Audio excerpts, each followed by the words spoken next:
in your pants. I like it better when we're all on the same side. It feels more normal. So what happened to the silver chair? Well, do the silver chair. The silver chair. Silver chair. Yeah, back to class, guys.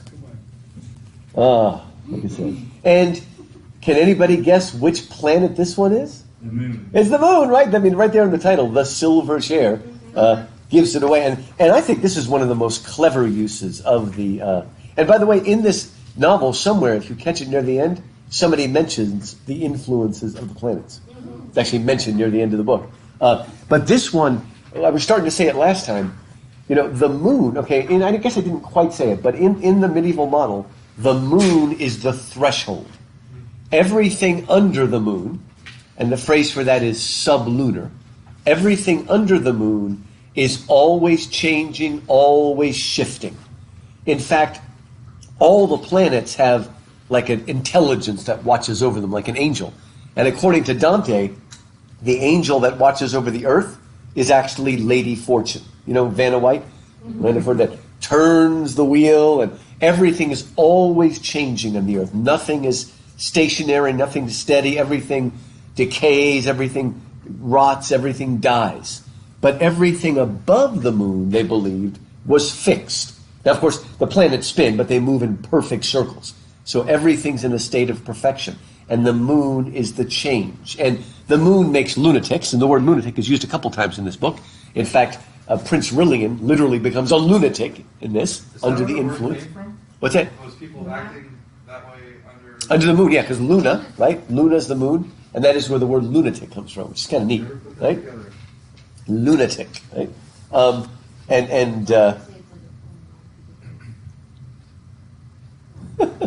Like the full, and people still go back and forth whether things are crazy on the full moon or not, right? It is crazy. So the lunar cycle, and again, the moon is a threshold. There was a famous poem by John Donne where he says, "Dull sublunary lovers love, whose soulless sense cannot admit absence because it doth remove that thing which element." I'll explain what it means. He said that if you're a sublunary lover, that means you're ever fickle. And so a sublunary lover has to have the person there all the time or they'll forget them. This is a poem that John Donne wrote because he was leaving and going away and trying to tell his wife, don't worry. But true lovers that are above the moon, right, they don't need to be face to face to still be connected. Right? So now, they said there's nothing new under the moon because everything's changing. Did somebody else say something? There's nothing new under the sun. Who said that? Did I say that? You said it. You know where it comes from? That phrase? It's in the Bible. We're in the Bible. Ecclesiastes. Hey, see, those are Bible. I'm impressed. Ecclesiastes, that's what Solomon, there's nothing new under the sun. If Solomon was writing, under the, Greco-Roman model, he would have said there's nothing new under the moon. Right? But everything's in constant change. But the moon is also a threshold place. Right? It's the threshold between the world of change and the world that doesn't change, the world of perfection. And I said this quickly at the end of the last class, but there are actually, I guess, 3 different thresholds in this book. Because we start on Aslan's country, on a mountain of Aslan. I mean, in a sense, we start in heaven, but it seems to be the edge of heaven or something like that, because she's not dead. But it is Aslan's country. And you remember, who said they liked, was it Amanda? Who said they liked the idea that on the mountains of Aslan it's green? You were saying like it's green all the way up. It was all the way up. See, this sounds like you're having a good effect on him. Probably, because that's something you should have said, but he said it. That's pretty good. So the far, no matter how high you go up, it's perfectly green. That's pretty good. It is your influence, your solar influence. Oh, okay. Yeah, I didn't think about it. You know what? I'll have to think about it. Since we have 7 MFAs, each one of you should be one of the planets. What's your birthday? January 4th? Capricorn. Scorpio. January 2nd. Oh, you got a book. Whoa! I'm August. August. You're Leo? Or Yeah, I'm Aquarius. Leo. January. Leo. She's a Lego. I'm a Lego. I'm a pink Lego. I'm a Leo. August 4th. What are you, Lupe? What's this? October 12th, I'm a Libra. Oh, you're a Libra. You're like my son. You're right the day Wow. Actually, it strikes me that if Amanda wasn't here and we picked up 2 more guys, then Paula could be Snow White and they could be the 7 dwarfs. This is the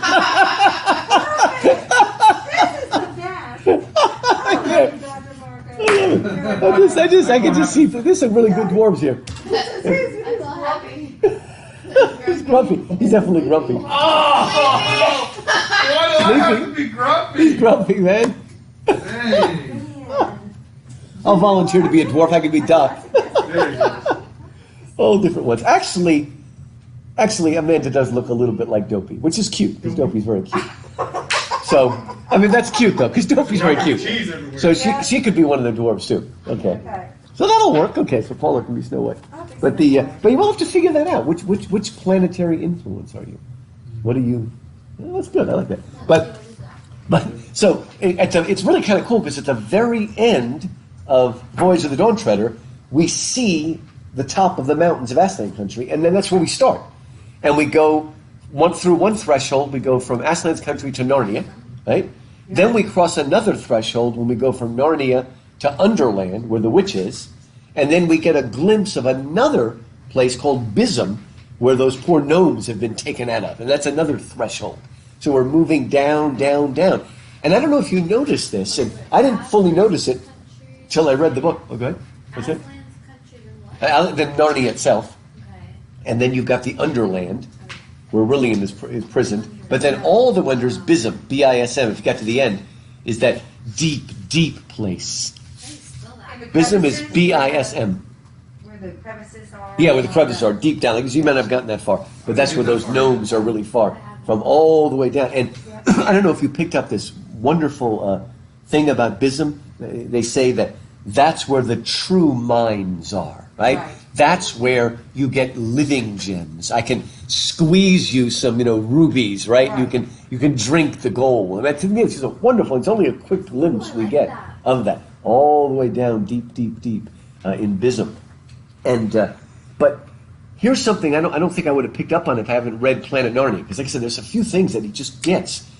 You might easily miss this, but Aslan never really comes into Narnia in this book, because it's too insubstantial. Now, in one way I thought, or wrong, because at the very end of the book, Jill turns around and Aslan's there. Right. But, if you remember, he says, now I'm going to take you home.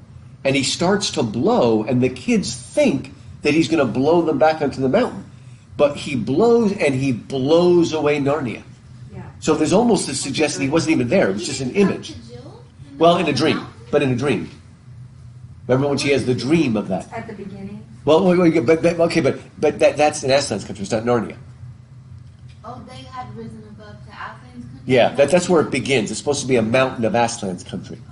They don't explain more than that because it is really heaven. So she's not she's not dead, but it's not really Narnia. They're way above in those places that are million mile high, but it's green to the top.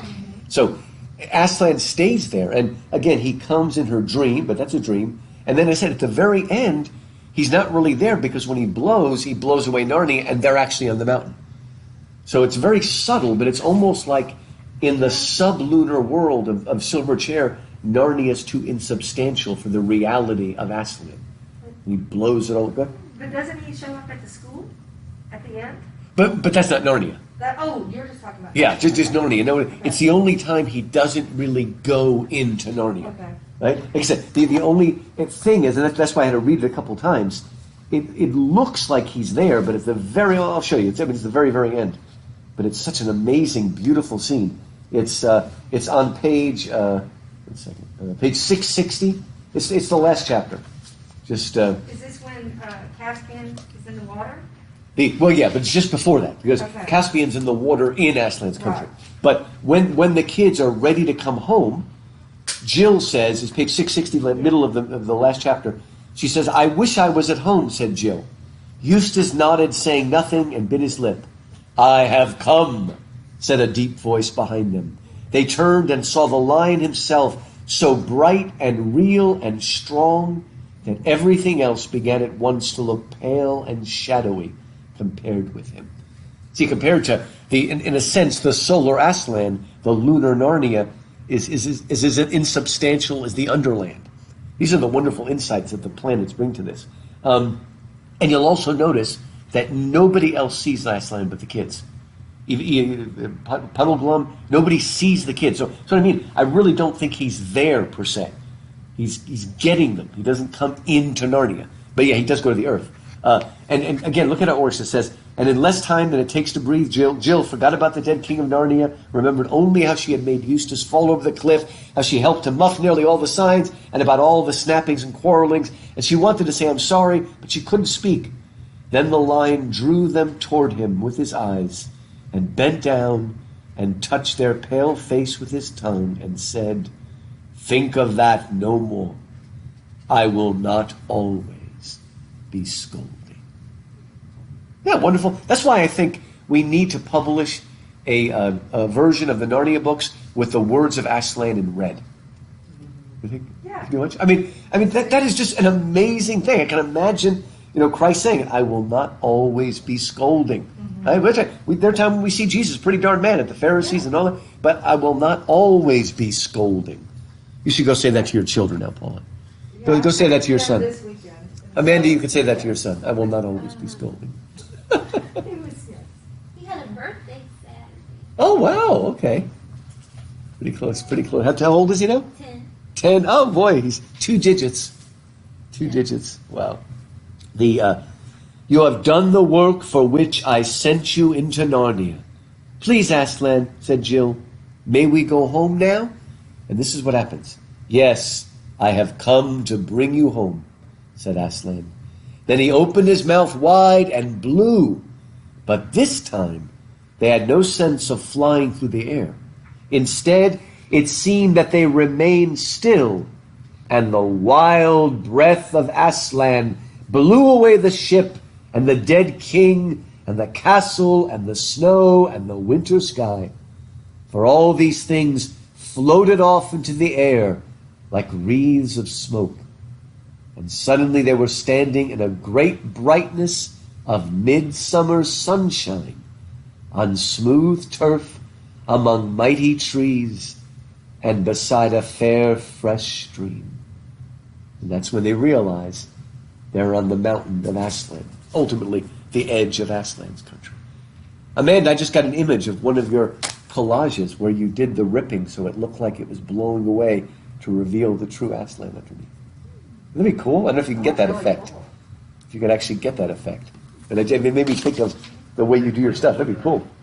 Do you know there's a verse, I think it's in Revelation, when everything that can be shaken is shaken, what remains is what's real, right?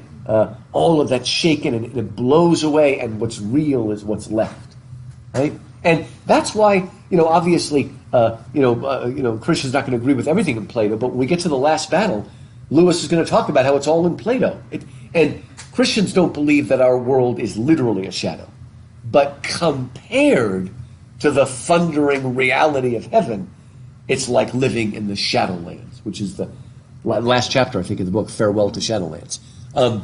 So it's the world is real. It's not just mist or something like that. It's real. But again, it's just like when Jesus says, if you want to follow me, you have to hate your mother and father. Well, obviously, he doesn't mean that literally, because that would break one of the commandments. But it's more like our love for God is so strong that in relationship, it's almost like hatred to the family. Obviously, they're telling us to, he got pretty mad. Remember, he attacked them for, shoving off their responsibility to their parents by saying it's korban. Trying to describe color to somebody who's only ever seen gray. Oh, that's a good way to do it, yeah. It is difficult. You have to use a different kind of language. There, he's using hyperbole, which was a big thing in the Middle East. Still is now. People exaggerating all the time. If you know anybody that's Greek or Jewish or something like that, exaggeration is the thing. This is wild. It's like a new class. It's kind of cool. It's still small, Yeah. Yeah, this is good. And I'm just pretending like the 6 inches between you is 6 feet. And pretending. I'm sorry. Well, we just pretend. You guys are fine. Yeah, at this point we're... I know, we just ate together. I mean, what's going to go on? It's wild. You're negative, but I'm just, trusting that we're all adults. That's right. You are all definitely. Oh man! But again, this is the idea. So he just blows everything away, and they're there again. Only in this book is everything so insubstantial.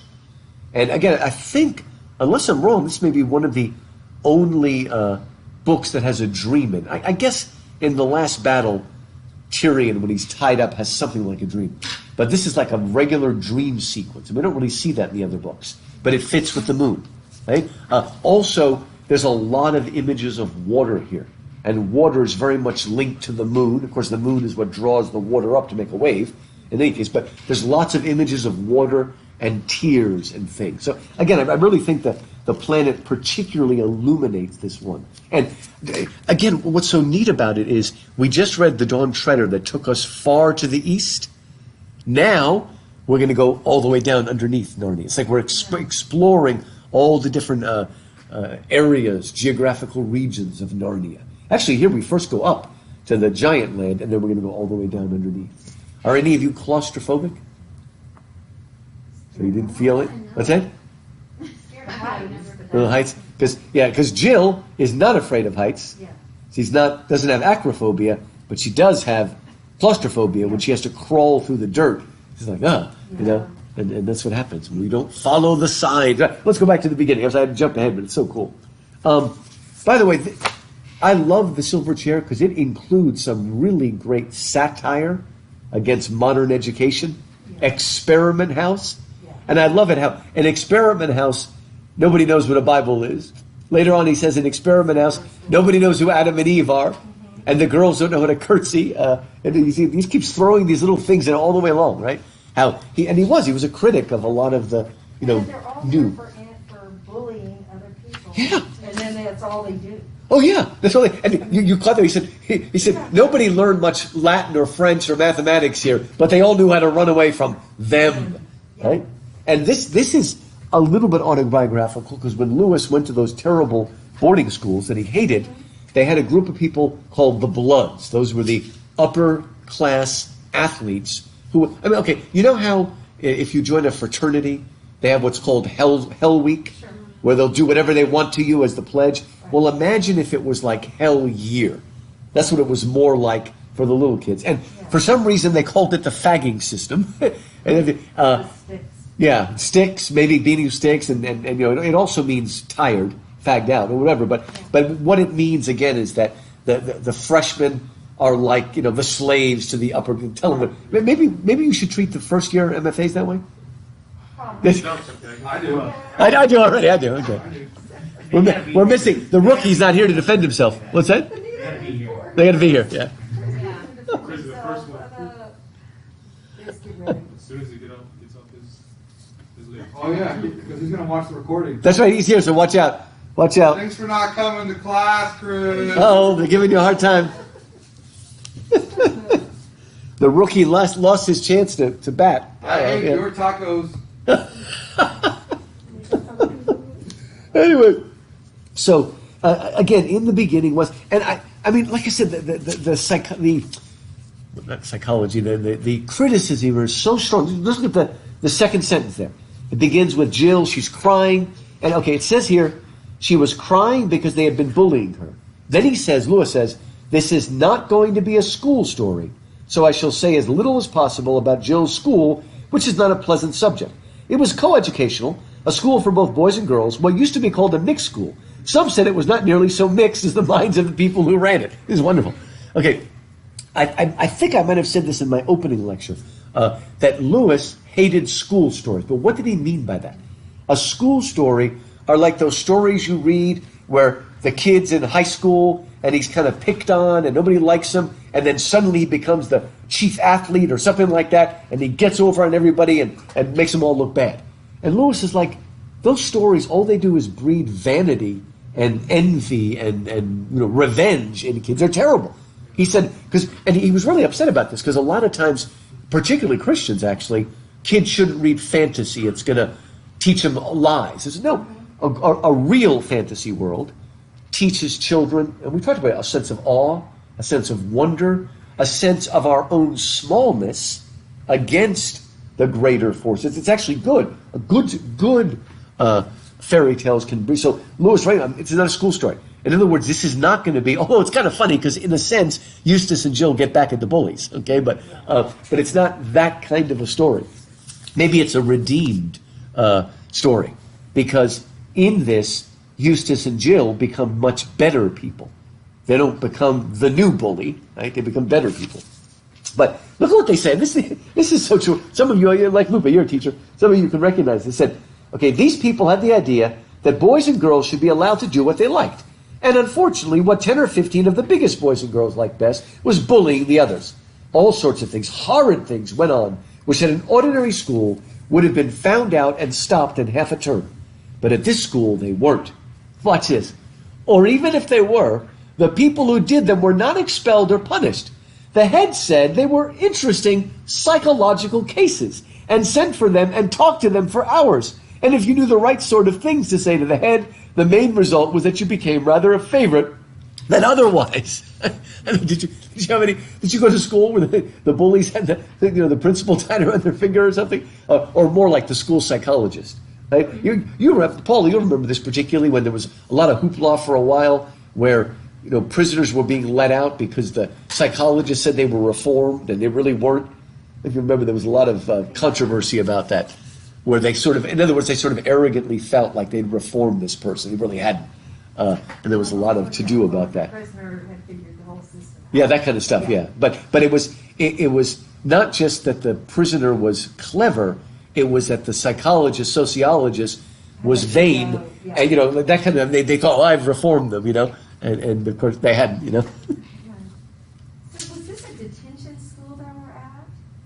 Like, you know what I mean? Like a school for, that Jill and Eustace were at, was for what, bad kids? Oh, no, it wasn't for bad kids. It's just a regular boarding school, though, where they lived there. Okay. But what he's saying is that by letting them do whatever they wanted, it just brought out all the worst side of them. Yeah. And remember, again, there was, a lot of people now say they were actually unfair, but everybody blamed Benjamin Spock, remember? Yeah. Dr. Spock for saying, just let your kids cry and do whatever they want, and it was a disaster. And some people say that's not really what he said, but anyway, he got the blame for that for a long time. So don't do it, let him go. So, this is supposed to be a regular school, could have been a good school, and it is at the end when actual real discipline comes in. But now, again, this school is going to have to be, again, fixed up. And I love this moment. It's almost eerie when at first she doesn't want to talk to Eustace. Because remember, the old Eustace of a year ago wasn't nasty. And he was somebody that was always sucking up to the blood, to them. Right? But he says, well, look, I've changed, haven't I? It's almost like it's testimony. And I love what he says about that. It's a little bit farther. He says, Poll, he said, is that fair? Have I been doing anything of the sort this term? Didn't I stand up to Carter about the rabbit? And didn't I keep the secret about Spivens under torture? They probably were torturing some poor rabbit is what was happening. And he stood up against them, right? The nasty things that they were doing. And he says that this is just a little farther down. He says, I'm sorry, Scrub, I wasn't fair. You have done all that. You have done all that this term. He changed. Then wash out last term if you can. I was a different chap then. I was, gosh, what a little tick I was. So we've already seen that the true reform school is Narnia.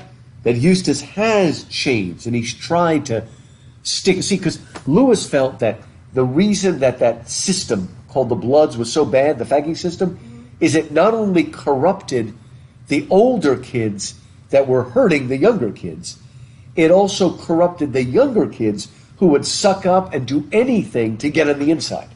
So Lewis felt it was bad, and this happens in the business world sometimes. People sucking up to get into the inner group and things like that. And so Lewis, he called it the inner ring. And he actually wrote an essay in one of his books called The Inner Ring, how people will do anything to get on the inside, right? And be the little right. And of course, he wasn't against groups, right? He was part of the Inklings. But that wasn't an exclusive group in the sense of we look down at everybody that's outside of us. And you've got to abase yourself to get in the inside. And Lewis didn't like it. I think they finally changed it. Remember, it used to be, if you wanted to be a doctor and when you were an intern, they made, is it the word, not intern, what's the word? Resident, thank you, resident. They would make you do those ridiculous, 48-hour shifts. I'm told that they have finally been moving away from that over the years. But Not with COVID. yeah, especially with COVID, but I mean even before that. I mean, over the last 10 years or so. 48 hours. Yeah, they stopped it. 72 hours. Yeah. Right now, and so the residents are. Oh, they're still making them do it. Oh yeah. See? And you They're know, off 2 days. and like I said, to me, it's one of those things where, but I mean, nonstop. They may think they're training them, but it's almost like we went through the, what we call, we got hazed basically, and now you're going to get hazed if you want to be in the inside. And, that just perpetuates, it's just, man. Anyway, anyway, he goes on, well, honestly, you think that there's been a change? Everybody's been saying so. They've noticed it. And they don't the bullies don't like it. They've noticed that Eustace is not sucking up to them. And they get upset. Paula might remember how the suitors get upset in the Odyssey when Telemachus starts acting like a man. And if you read the Odyssey, and then suddenly Athena comes and gives him courage, and he's right, and they don't like it. They bite their lips and say, we don't like this guy anymore. We can't control him anymore. Right? Terrible. So bullies have always been around. She said, someone's got a hold of that scrub kid. He's quite unmanageable this term. We shall have to attend to him next. Eustace gave a shudder. Everyone at Experiment House knows what it was like being attended to by them. Right? Anyway, so they come along, and he says to Jill, just skip down a few, he says, Paul, I say, are you good at believing things? I mean, things that everyone else here would laugh at. Like, do you have faith? Can you believe? I've never had the chance, said Jill. Do you see where we all are? Okay. We're at 550. I think we're still at 550. I've never had the chance, said Jill, but I think I would be. Right? She's about to be tested to see if she's got the strength, the faith, the hope. Could you believe me if I said I'd been right out of the world? Outside the world, last you know what Hulls is? Hulls is how the British say holiday. Hulls is short for holiday. In other words, over the last holiday is when he was in Narnia. I wouldn't know what you meant. Well, don't let's bother about words then. Supposing I told you I've been in a place where animals can talk and where there are enchantments and dragons and, well, all the sorts of things you have in fairy tales. Now watch this. Scrub felt terribly awkward as he said this and got red in the face. Have any of you ever tried to, explain the gospel to somebody, the Christian story to somebody, and then suddenly just felt yourself being suddenly awkward, feeling awkward? Why does that happen? That happens to me. Why do you think that happens? Well, you're not sure it's insecurities. Yeah. Because you don't know what the other person's thinking. What are they going to laugh at you? I mean, because, again, we've got to realize that, I've obviously believed Christianity is true my whole life, but it's still something that has a, fairy tale element. God becoming man, right? I mean, and just Lewis picks up on those subtle things that it is difficult sometimes to talk about it because suddenly, wait a minute, could that really be true? But it sounds too good to be true, as we say. So, I mean, it's just, these are the subtle ways he brings in, in a Christian analogy that's not so obvious in ways like that. How do you get there? The only way you can, by magic, right? And so they're like, well, how are we going to do it? How do we get into Narnia, right? And he says, well, let's try. And she says, well, maybe we should, draw a circle or something like that. And Eustace says something really, really insightful here. We're at top of page 552 now. Just again, a couple more paragraphs. Well, she says, you mean we might draw a circle on the ground and write things in queer letters and stand inside it and recite charms and spells? Okay. We can go to Amanda's, studio. There seems to be magic portals there to move in and out. There's a magic portal. He says, he says, well, said Eustace after he had thought hard for a bit, I believe that was the sort of thing I was thinking of, though I never did it. But now that it comes to the point, I have an idea that all those circles and things are rather rot.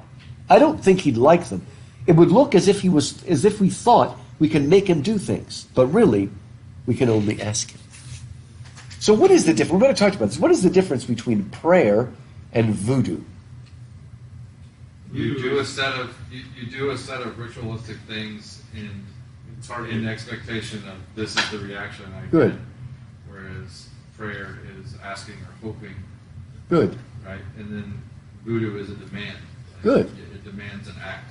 for what you've done. Like, I killed this thing, I mixed this Good. stuff up, I get this. There's a quid pro quo. And I mean, with voodoo or anything like that, if you do the ritual exactly right or say the words exactly right, then the spirits or the ancestors or the zombies or God is compelled to answer you. Right? Yeah. God is an ATM machine. Right? And some people act like that. Right? If I do the There's a ritual. lot of Christians that act like that. Yeah, they do. Yeah, Yeah. yeah. If you offer, I mean, now, if you offer up those brownies to God, he might. I mean, Clinton will give you anything if you give him all of that. Let Yeah. me make more tomorrow. He'll give him more, yeah.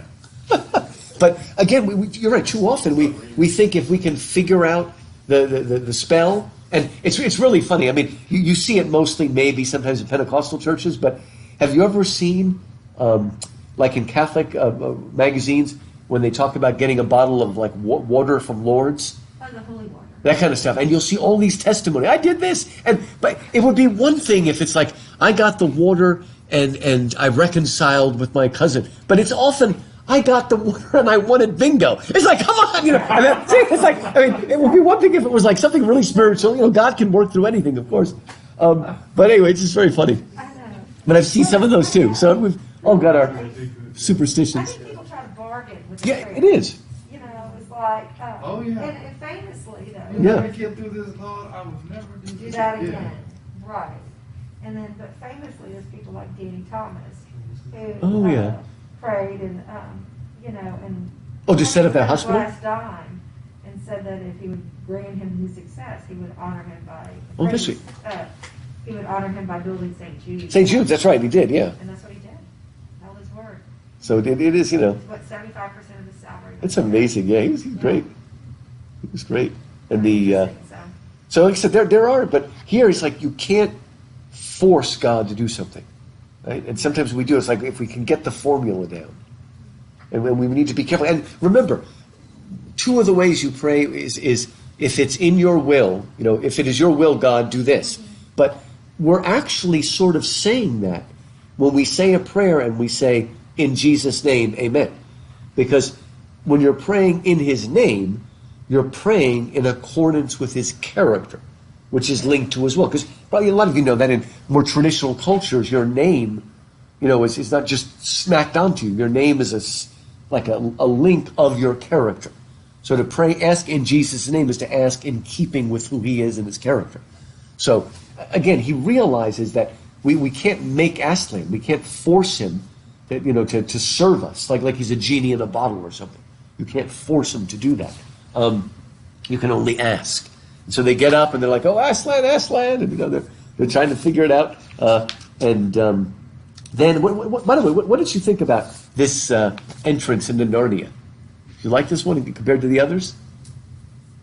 So, Yeah. it's kind of very ordinary. It was a lot more choose your own destiny kind of. That's cool, yeah. You ever seen that, where you've got like the moors and stuff and the highlands, and a lot of times you'll have these stone walls in older England. And have you ever seen that? Have you ever been to a place like that where there's like a wooden door, a metal door, and it's never been opened? You really want to open This was it? also the first time where they wanted to go there. That's true, actually. You're right. Where they actually asked to This go. was the Yeah, first time they were wanting to actually yeah, you're go. right. that's true. They're not just dragged in or something like Yes. that. Yeah. They didn't stumble into it. They didn't get sucked into it. They wanted See, they did to that. go. Yes. Like in the first book, they're running away from the visitors, but they're not trying to get in Narnia, and they just end up in there. So I love this idea of this old. I don't know, have you ever walked around on campus and just seen a door and wondered what was on the other side of it?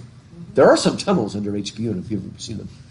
There are some tunnels. Have you been there? I used to feel that way. He was a juvenile delinquent when he was an undergrad.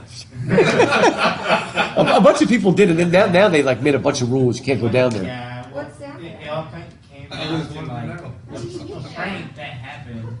Because there's like these tunnels that are for like plumbing and stuff like that. Oh, yeah. They really that was been there just And once. So it was one of the fraternities that was going to scare their pledges. Oh, And, right. and then somebody was like laying on the floor, like it was like a dead body, Oh, right, in the tunnels. And so then they ran into it, and the pledges freaked out. They ran, they called the cops. oh no! Yeah. It's ridiculous. It's ridiculous, but they're pretty cool. So they're chasing, they're trying to escape, and it's just this wonderful idea of opening up this just strange door, and suddenly it opens, and on one side is, basically, he describes it almost like the moors in Wuthering Heights, and on the other side, the brilliant sunlight of Aslan's country as we're moving in there. And there is a really neat reference here. And it's a reference to Dante. And I got to say, I'm proud of myself that I did a review of a book this lady wrote about C.S. Lewis and Dante. And it was a really good book. And it's like, you missed this one, okay? And because it's really, really subtle. I read it a few times. Okay, they go in there, okay? And as they move in, it's 553 in the middle of the page. Okay, they had expected to see the gray, heathery slope of the moor going up and up to join the dull autumn sky. Instead, a blaze of sunshine met them. It poured through the doorway as the light of a June day pours into a garage when you open the door.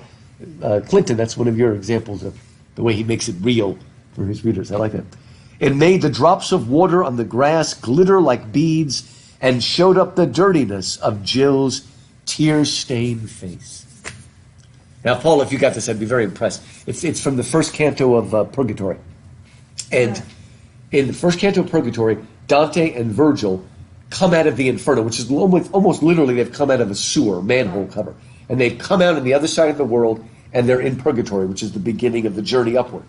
And they get there, and they meet Canto, who's watching over it. And he tells them, first you have to go down to the shore, right, and wash, and then you can start your climb. And they go down there, Dante and Virgil, and Dante is still all covered with literally the soot of hell. And maybe you remember, Paula, it says that it was the very, very early morning when there's still dew left in the grass, and Virgil puts his hands in the grass, and with it, this is what Dante says, he wiped away my tear-stained face. Clearly a reference to that. Yeah. And again, it just shows us that we're about to begin a journey. We're also, in a sense, on the mountain of Purgatory here. We're on the top of the mountain, and Jill is going to go on a long journey. And by the way, did you notice that even more than the last three books, these kids can be really obnoxious? Yeah. You notice that? Man, but I mean, it's very realistic. They go at each other, right? And it's funny because starting with this book, he likes to use a boy and a girl. Just one boy and one girl, and they're sort of going at each other, right? And getting at each other's nerves, right? Like a brother and sister. And by the way, you will see that in C.S. Lewis's books like this, we never find out that the two kids get older and get married. Because Lewis didn't like that. So that was ridiculous. Like, these teeny bopper things where they run off and get married, right? And the Hallmark Channel. Yeah, something like that. Yeah. I do. You remember that movie Clueless? Yeah. It was really cute. If you remember at the very end, she's like, and there's like, oh, and then they show her getting married. It's like, she says, as if I'm only 15 or something like that. It was just really funny. I just remember that at the end. Alicia Silverstone, that was her name. It's actually a very loose remake of Emma by Jane Austen, is what Clueless is, which is really, really funny. But, that's my college roommate's favorite movie. Oh, really? I mean, it is pretty funny. I came to our apartment, she has it. Really? It's pretty funny. But there's only one exception. There's only one exception in all Narnia when the boy and girl do get married eventually, and that's in The Horse and His Boy. And that's because The Horse and His Boy is like an Arabian Nights tale, and the princess and the commoner have to get married. Like the genre demands it. And yet, you're going to see when we get to that, the next book is Horse and His Boy. At the end, he does marry them off, but he grudgingly says that, what are their names? Avarice and oh my, 1 second. Shasta and Aravis were so used to fighting with each other all the time, they decided to get married so they could continue doing it for the rest of their life. So he's even a little bit cynical, because he never liked that idea of, marrying off the little kids or something like that. Pretty funny. But anyway, so here is Jill. She's about to begin a purgatorial process, right? And we're going to find out in a moment that her biggest sin is sort of a vanity, right? You understand, she goes to the very edge of the cliff, and she is one of those people who's not afraid of heights, right? But Eustace is. And when Eustace gets close, he realizes how high they really are, and he turns pale, and the reaction of Jill, it actually says she despised him, right? And then she wanted to show off by showing, I'm not afraid of this like you are, right? And I've always wondered, she despised him. Sounds a lot like the story when King David came into Jerusalem with the ark, and he was so happy. He was kicking his feet up, even though he wasn't wearing any underpants. Is basically what it says, kicking up. And do you remember who despised him? Does anybody know the story? That's basically what it says. That's a linen ephod, you know. Yeah. But do you remember who despised him? Anybody know that story? It's a David. I guess it would be 1 Samuel. It's his wife, Michael. Michael, and she despises him because he's, making a fool of himself. Remember? When his son died? No, it wasn't when his son died. It's before Bathsheba and all. His first wife was Michael or Michal, who's the daughter of King Saul, and he came. The ark was finally returning to Jerusalem, and it was it's sort of like There's a Time to Dance. What was that movie called? Not Flashdance. Footloose, right? There's a Time to Dance, and he's dancing in front of the girls and stuff like that, and in a sense making a fool of himself, but a holy fool. And when his wife sees it, she's the princess too, she despises him in her heart. She looks down on him, and then she's actually cursed and is barren, every one of the children. And you might remember that if we were in Purgatory, because that's one of the images of humility, is David dancing before the Lord. I got so caught up into hell and Oh! figuring out where everybody else was in the rings. See, I prefer doing the planetary influences here. I'm like, okay. I know where this guy's going. No. Which ring he's on. But so she's going to have to learn it. She does go on a pretty difficult journey here, Jill.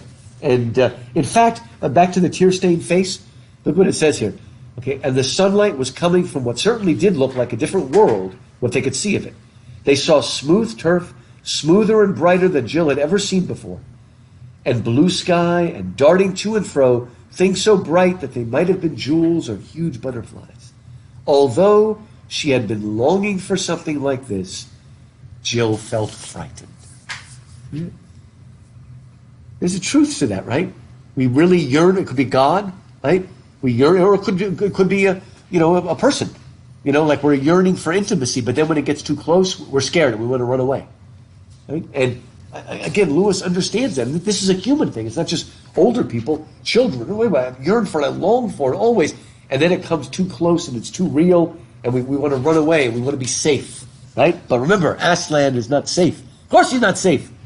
But he's good, very good.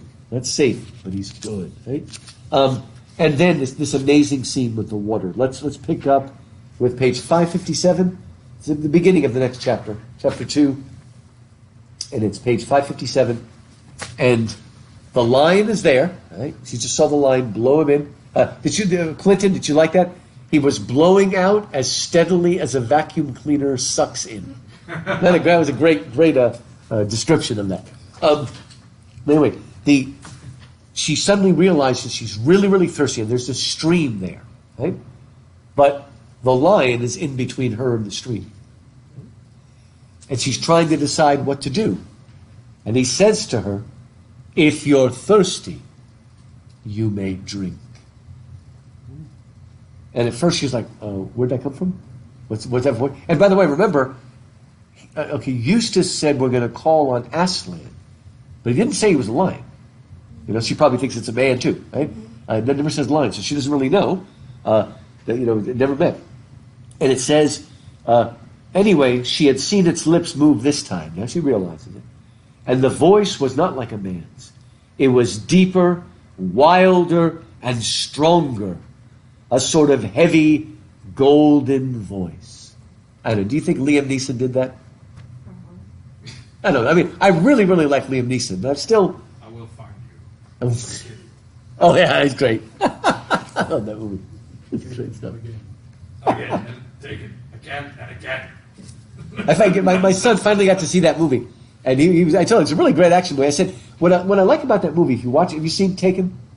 If you watch Taken, the action itself is, of course, ludicrous. He walks into a room with 10 people with guns and he's got nothing. But what really is good about that movie, if you watch it, is the way he systematically goes about finding his daughter is completely believable. Like every step he uses is logical and believable. Yeah. So, yeah, he's got it down. But all the action scenes are fun, but they're just ridiculous. You know? Anyway, Don't destroy my dream. Don't destroy my dream.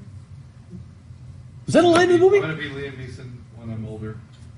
You don't want to be Neil. You don't want to be him. Yeah. You want to be like, what's that other guy, the cute guy who played in, the Wolverine guy? Oh, Hugh Jackson. Hugh Jackson, he's cool. Jackman. Hugh Jackman. You can Yeah, be on Hugh Broadway, yeah, Yes. Did you see the last Wolverine though? Logan. Logan, yeah. So Gosh. good. Love it. So good. I don't know if you'll like Logan. There is literally more cursing in the first 10 minutes of Logan than every other superhero movie put together.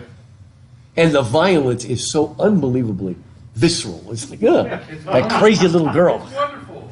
Well, it's great. It's a great movie, but I'm it's. a little comic book nerd, and I'm like, finally, Wolverine gets to be Wolverine. I mean, woo! He It's just like goes no at it. holds barred, like it's just over. That's how it was in the comic books. He would just Yeah, that's true. I guess he is. Yeah, woo. Wolverine. Okay, anyway, so it says she's trying to decide what to do, right? And it says it did not make her any less frightened than she had been before, but it made her frightened in rather a different way. Some of you all picked up on this at the end of the last class, that when Eustace Dragon sees Aslan, I think that he was afraid, but not normally, right? Because even a lion is nothing compared to a dragon, but he was afraid in a different way, and that comes back to that word numinous that we've talked about a lot. And again, I almost forget whether we talked about this or not, but Lewis says a lot of people say that religion evolved out of our feeling of fear, right? So we were afraid of wild animals, and that evolved into a fear of ghosts and of the unknown and of God, right? And Lewis said, that's not true. You're playing with words, right? Because if I tell you there's a tiger on the other side of that door, you're going to be afraid. If I tell you there's a ghost on the other side of the door, you're also going to be afraid, but in a totally different way. We use the same word, but it's qualitatively different. Because the ghost can't hurt you. Okay? That's the mistake they always make in movies, where they spoil it by having the ghost kill somebody. Okay? The whole point about a ghost is it can't kill you. Like I love the scene in Lord of the Rings, but in the novel, the ghost, the dead people don't come to the Battle of Pelennor people and kill people. Ghosts can't kill people; they have no bodies. What happens in the book, is that the terror of them causes everybody to scatter. Right? It's a numinous fear. What Lewis is saying is there's two different kinds of fear, and the fear of wild animals is wholly other. It's not a difference in degree, like you're a little more afraid, and then suddenly you're afraid. It's a difference in kind. It's sort of like a lot of people say, well, of course evolution is true. Evolution happens all the time. Of course it's true. Well, they're actually playing a game with you, because evolution, if you mean adaptation within species, we see that all the time. But just because species can adapt within, that's no proof that one species can become another species, right? I mean, we can breed dogs, right? But we can't turn a dog into a cat, right? And they may try that too. Transgendered animals? Sorry. I just suddenly got that image. Well, actually, Oh my gosh. apparently we can turn people into cats if you saw that terrible movie. Did you see Cats? I Oh my did I not was watch talking that. about the tiger guy. What was that guy? Tiger King. Tiger King, yeah, that guy. Oh. That was bad. Oh, what is that all about? Okay, yeah. Okay, so, Oh, okay, can I ask a question? Go, good, about good, I'm this- sorry, no. About the You can story? smack him if you want. He's close enough now. No, so I read when she said she's scared, I almost thought it was because she knew immediately, instantaneously, that he knew what she did. And- Good, okay. So and there's a guilt so factor in It was more there. of a guilt factor, That's of good. a parental love or a parental scolding she was trying Right. to avoid from Aslan. It's deep. It is. It's very deep. Very But no, deep. and I think that is... No, but it is. No, and I Because think it's it tied plays in, right? into its forgiveness issues. Right. And through the rest of the story.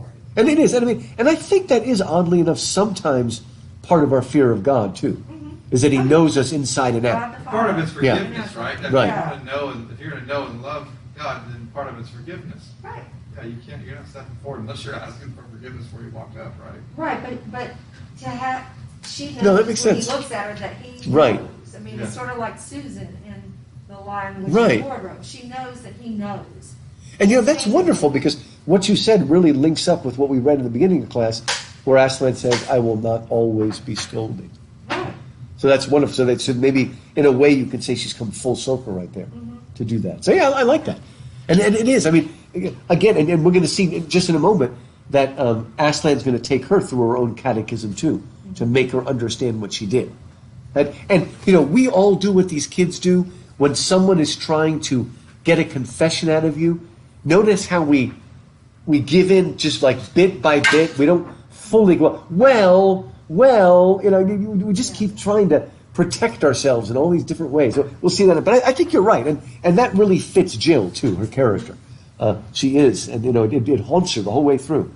And again, just before Aslan says, I will not always be scolding, that's all she keeps thinking about. That's right. And she's already done all these wonderfully brave things, and that's all she keeps thinking about. So that's a good point. I think you're understanding Jill. I like that. Yes. Do you feel... Sounds very familiar. Is it familiar? Yeah. Are you not thirsty?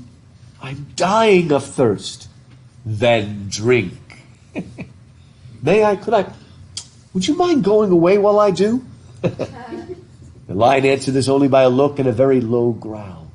And as Jill gazed at its motionless bulk, she realized that she might as well have asked the whole mountain to move aside for her convenience. This is a force. Right? The delirious rippling noise of the stream was driving her nearly frantic. Will you promise not to do anything to me if I do come? I make no promise. This is going to be an incredible step of faith she's going to have to make. Jill was so thirsty now that without noticing it, she'd come a step closer. Do you eat girls? I have swallowed up girls and boys, women and men, kings and emperors, cities and realms, said the lion. It didn't say that as if it were boasting, nor as if it were sorry, nor as if it were angry. It just said, I daren't come and drink. Then you will die of thirst. Oh dear, I suppose I must go and look for another stream then.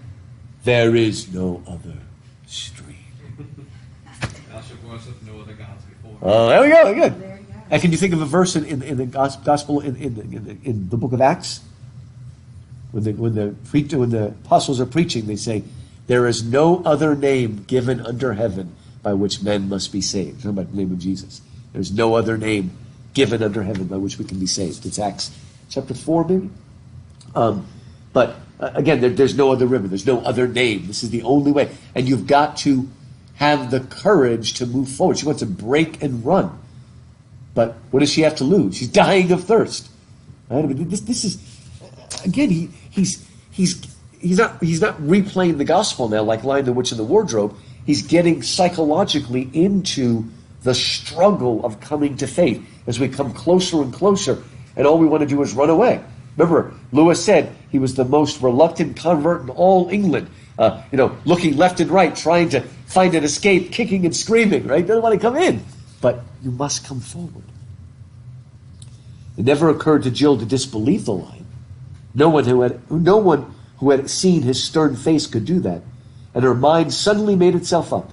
It was the worst thing she had to do, but she went forward to the stream, knelt down, and began scooping up water in her hand. It was the coldest, most refreshing water she had ever tasted. You didn't need to drink much of it, for it quenched your thirst at once. That sounds like Voyage of the Dawn Treader, right? That wonderful water. Come here, said the lion. Human child, where is the boy? He fell over the cliff. Now, that's absolutely true, isn't it? Yeah, this is great because now we can watch politicians do this, okay? Holding on, I'm not going to, he fell off the cliff. And by the way, I want you to notice the use of passive tense, right? For instance, if I ask a student, how did you do on your grades? Have you ever asked, how did you do on your grades? And they say something like, well, I got 2 A's, 1 B, and she gave me a C. Have you ever said anything like that? We just suddenly shift into passive tense. It's wonderful. Or no, it's something more like, well, everybody got 71s on it, and but I got a 70. does that matter? And I was like, yeah, it matters a lot. Give me a break. It's my children. So, tell- it's like, oh, everybody did that. I'm like, no, probably not. We hide, We'll but I just go mean, with it's it. just one how we squirm and try to get. I mean, what she said is true. But see, what's wonderful is Aslan doesn't just say, you did this wrong. He's forcing her to make the realization. It's not just about confessing, it's about you need to understand, we need to understand what exactly it is that we did wrong. Otherwise, we do like Lucy did with the Magician's Book, where she said it quickly before she could change her mind, that kind of stuff, right? He fell over the cliff. I'm sorry, he fell over the cliff, sir. How did he come to do that, human child? He was trying to stop me from falling, sir. Why were you so near the edge, human child? I was showing off, sir. That is a very good answer, human child. Do so no more. See? She's got to be brought to that full realization. That's the problem. She was showing off. Right? And that's what led to Eustace falling off the cliff. Horrible, right? And she still, replays that image in her mind. We can see again that sense of guilt of what she did. But be careful. But again, we're all of us are self-protective in that way. We don't want to give a full confession. And that's what she needs to give. And now, here for the first time, it's a little less stern. The boy is safe. I have blown him to Narnia. But your task will be the harder because of what you have done. Choices have consequences. Because of this act of vanity, everything becomes harder. Right? And the other mistakes make other things. Again, why do we always choose to do it the hard way? I can't prove this in the Bible, but I think, from my reading of the Bible, okay, David and Bathsheba had that terrible sin. And what happened to the son that Bathsheba conceived with David? He died, right? But they had a... dance again after he... Doesn't he dance? Does he dance again? Well, you know what you're probably thinking of is when the little baby's sick, he fasts and warning, and as soon as the baby dies, he starts eating. But it's not so much that he's rejoicing. What he's saying is, well, as long as the child was alive, there was a chance God would now. What's the point? But it's a weird story. But who was the second child of David and Bathsheba? Because they had another son. Not Benjamin? Anybody know? Well, he wrote that book that said, Solomon, very good. Okay, again, I can't prove this, but in the Bible, God has already sort of foreknown Solomon, the one that's going to build the temple, right? So it's already in God's mind. So I personally think that it was, as we might say, what was the guy's name? Uriah's time to die in that. In other words, I think Uriah would have died in that battle anyway. Because remember, David didn't literally kill him. What he said is, rush in, and as soon as Uriah, everybody leave him behind. As far as Uriah knows, he died straightforward by dying. So I think that he would have died in that war, and then obviously David was intended to marry Bathsheba because their son Solomon is not only the next king, that's the line that leads down to Jesus. But David did it the wrong way, followed his lusts, and it had all these terrible consequences. Solomon was still born, and the messianic line continued, but it destroyed his whole family. Right? So we need to realize that, we end up doing it the hard way. We always want to do it the hard way for some reason. Right? Please, what task, sir? The task for which I called you and him here out of your own world. It's mistaking me for someone else, she thought. Speak your thought, human child. I was wondering, could there be some mistake? Because nobody called me and Scrub, it was we who asked to come here. Scrub said we were called to somebody. It was a name I wouldn't know it. Perhaps if somebody would let us in, and we did, and then we found the door open. And then Aslan speaks what I call the most Calvinist line in all of Narnia. You would not have called to me unless I had been calling to you. It's actually very funny if you know Calvinism. So, again, there's a word for this. It's called prevenient grace. It's the grace that precedes grace. It's the grace by which God opens up our heart to believe it. And actually, to be literally, all Christians actually believe that. Catholics believe that too. Just Calvinists always push things so far. But that actually is a common belief, that God has to... The big difference between super Calvinists and Catholics and others is that super Calvinists will say, once God calls you, you have to become a Christian. And I think a lot of others would say, no, we can say no. I believe that we can reject grace. We can't save ourselves. We can't do, but I do think we can say no. And a lot of hyper-Calvinists would say no, if they call it irresistible grace. If he calls you, you got no choice. So anyway, that's still a debate. But again, I just love that line. I would not have called to you, and you would not have called to me unless I called to you. Okay? I reached out to you first. And that's what happened. Wonderful to come in here and do it. Then you are somebody, sir? I am. Anybody know why that's significant? I am the door. Well, I am there, Yeah, but I am. everybody good. I am is, I am who I am. yeah, good. That's God's name. Yeah, I am who I am. When Moses asked him what his name is, I am that I am, and that's that's basically the verb for to be in Hebrew, and it's the letters YHWH, which we say Jehovah, or they used to say Jehovah, now we say Yahweh, but it's the divine name. Paula, do you remember the movie Oh God? With the really cute movie with George Burns and John Denver, the singer, who did a pretty good job acting. And God comes to him and wants him to bring a message. And he's like, well, how are people going to believe me? Right? And he says, here, you can show my card. He gives him a card that just says God on it. Anyway, it was very funny. Very funny. And they asked, do you remember when they asked God, God, do you do miracles? And he says, well, there were the Mets in '69, but before that you have to go back to the Red Sea or something like that. Remember that? Yeah. It was real clever. It was really funny. It's a totally York movie. Yeah, it was. It was Or fun. like Bruce Almighty. Yeah. Yeah, like that. Yeah, yeah, that was fun actually, Bruce Almighty.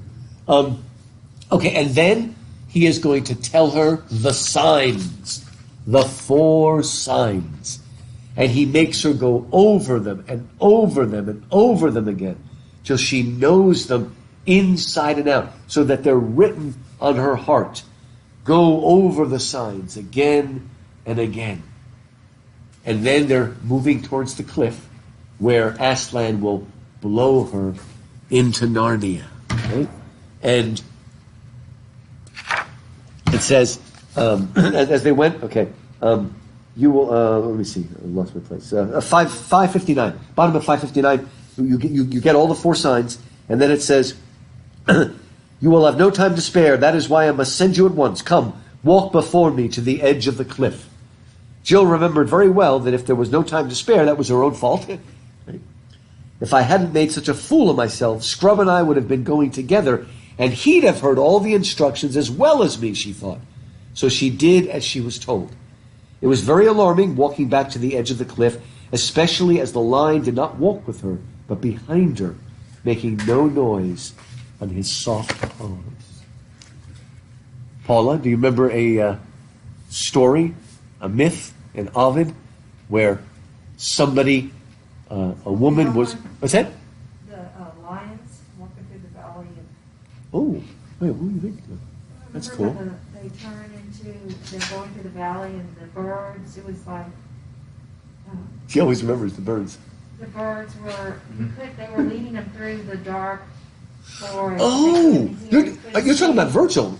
Maybe I'm talking about Virgil. Virgil's an Aeneid. Yeah, well, I'm glad you remember that. You remember because of the birds. Yeah. That's where they're leading him to find But without any the golden sound. bow. Yeah. That's right. Without any sound. Man, you remember? I'm Through the impressed. valley of death I'm impressed. to get there, yeah. That was the Aeneid. But do you remember a myth in Ovid's Metamorphosis where somebody's walking and his wife is walking behind him, but he can't even hear her, and then he turns back to check, and she disappears. Remember? The only thing that Ovid Metamorphosis is the thing that made the impression on me of his looking into his own reflection. Oh, that was Not Narcissus. identified. That was Narcissus, yeah. Narcissus. But some of you know the story of Orpheus and Eurydice. Orpheus was the greatest musician. He was the king of Thrace. He was a great musician. And he married the beautiful, she was actually a nymph, what you call a dryad from the trees. And he fell in love with her, and it was Eurydice. They married. It was wonderful. But on their honeymoon, a snake came out and bit her on the heel, which is how Caspian's wife died, bites in the heel, and she dies and goes down to Hades. And Orpheus travels all over the world trying to find the doorway to Hades, the underworld, and he finds it, and he goes down, winding down, right? And he says to Hades, Pluto, please give me back my wife. And he said, I will not. And he begins to play on his lyre, right? See, Orpheus is for musicians what Pygmalion is for the artist, right? And he begins to play it so beautifully that Pluto is moved. He weeps iron tears, and he says, you can lead your wife out of Hades, but what must you not do? Don't look back. Not until you get back into the world, don't look back. But she's still a ghost, so she makes no sound. And they're almost at the top, and then he loses his faith. He turns to make sure, and as soon as he sees her, she's sucked back down into Hades, right? And dies. Now, I mention that because this is like that, but it's a kind of a funny twist, because this time, instead of a maiden being trapped in the underworld, it's actually the prince who's trapped in the underworld, right? It's kind of an interesting play on the story. But it's there only because, also, like I said, when and by the way, the first time I read this, I was so sad until I read more carefully. Because it seems like, well, poor Caspian and the lovely, that was Ramandu's daughter, right? The daughter of the star. She died. But if you read carefully, they were married for 60 years. Right. So, it's still terrible she died. But, the first time I read it, I'm like, oh, she died so, but she didn't. They must have just waited a long time to have a kid. Well, But but then I also thought it never said that the prince was a child. that's true. And It never said. yeah, that. that's true. So somehow you think of him as a kid because of but he's got to be, he was probably about 20, he's probably about 30 at this point. Because Eustace said it's been 70 years since I was here before, and it's been 10 years since the prince died. So in other words, Caspian and the daughter of the star were married for 60 years. So they did have a long marriage together. And then she died. But always in the background of this is that Orpheus, and be careful, don't give in to shadows, right? Keep focused, like the four signs. Keep focused, don't look back, or you'll lose the person. There's two great movies that played around with the Orpheus legend. One's called Orphée, and it's French, by this guy named Jean, I don't know, what's his name? Jean Cocteau, who's actually an artist too. But it's set in France, and it's really cool. And there's another one called Black Orpheus, which is set in, where do they speak Portuguese? Brazil. It's set in Brazil during the carnival season. Oh, that's right. Trophy, quick. Roll it to yourself, girl. That's I didn't positive, know guy. these are my mask. That's so gross. You gotta put it back on. Yeah. Keep it on. Don't let it get out. Oh, she let it escape. It's Oh my terrible. gosh. You were such a hard time. You are like the poster child of a super spreader, quick. What's the number? 911, quick. She's like, I sneezed in my mask. I didn't sneeze in my mouth. I sneezed on my hand. Oh, that's even worse. You'd be like, good job, buddy. Today you're a cheetah girl. Oh yeah, I'm not wearing my bandana. Cheetah-licious? She don't want to be affiliated no more. No, with what? Oh, she took off her game bandana. Oh, she's not, what do we call her? She was in Miss 13 last week. 13. Why? She's wearing the green bandana. Oh, Mandy's is a band. Mandy Gandy Bandit. Yeah. The Bandit, that's right, she's not the Bandit anymore. 713 game. I don't know. Houston? Houston, That was almost this area code. I know it's an area code. Oh, yeah, what is that? Oh, MS. That is, no, No, MS-13 is, it's, I'm good Lord, I'm good Lord, I'm getting Pay attention, children. Sorry. We Man, gotta keep our eyes on the focus. It's the brownies that did it. That's it. Anyway, so we're at the top of page 560. So he's behind her, right, and he begins to speak, right? And I got to tell you, because I'm a cool father, when my kids were young and took them to Rocky Mountain National Park up near Denver, and we were way, 2 miles higher or something. We were on the really high cliff, and we went to the edge of the cliff. They were looking, and I went behind them, and I said, remember the signs. And my kids were normal kids. They looked around to make sure nobody was listening. And then they stopped, because they really thought it was cool, but they were also embarrassed. So it was really cool. So I went behind them and spun the words and said, stand still. In a moment I will blow. I didn't blow my kids off, don't worry. But first, remember the signs. Say them to yourself when you wake in the morning, and when you lie down at night, and when you wake in the middle of the night. And whatever strange things may happen to you, let nothing turn your mind from following the signs. Do you remember when a great Bible hero died and turned over, or passed the baton down to the next hero, and he was told to meditate on God's word day and night. Do not let it pass from your eyes. You know who that was? He was told to have courage, be strong and courageous. Who came after Moses? Anybody know? Joseph? Not Joseph. Close. Saying wrong. Abraham. Joshua. Against Joshua. And if you read the beginning of Joshua, again, Joshua is told, meditate day and night on this law. Right? I mean, the signs are the Bible, the verses we need to memorize. I think one of the most important Bible things, and it's in a lot of different denominations, have it called awanas. Anybody ever heard of awanas? Bible, maybe part of that? Bible memorization? Something like it? The church daycares, they always got awana. Yeah, they were. For Baptist churches. Oh yeah, awanas, they do that, yeah. Or Vacation Bible School or something. Basically, they are programs in Bible memorization. And it really is important to memorize the Bible because you want it written on your heart. Right? And in fact, the awanas started as cubbies, and then they were what was called sparkies. Remember sparkies? And they sang the song, "We are sparks for Jesus." But they had this great line where they said, we will hold God's word in our heart. We will serve him right from the start. From his word we never will part. For sparks, like the world. But writing it, holding it inside of you. That's the idea, the signs. He probably has in mind, for instance, does anybody know what the Shema is? I'd be impressed. Remember the Shema? Shema is the Hebrew word for hear. Hear, O Israel, the Lord thy God, the Lord is one. You shall love the Lord thy God with all your heart, soul, mind, and strength. It's the prayer that the Jews were to say over and over again. It's in Deuteronomy. Here, and there's certain things for a Christian, maybe the Lord's Prayer. Okay, knowing the Lord's Prayer, to be able to say that again and again, it should be written on your heart, so you don't even need to think about it. It should be automatic. Right? Some of these saints, like they're so deep in their prayers that they're almost praying automatically. It's like they just keep praying, and it's like it's so much a part of them that the prayer keeps being said. Right? Don't now. Watch what he says here. Why do you have to know it so well? Okay, he says, when you lie down, and whatever strange things may happen to you, let nothing turn your mind from following the signs. And secondly, I give you a warning. Here on the mountain I have spoken to you clearly. I will not often do so down in Narnia.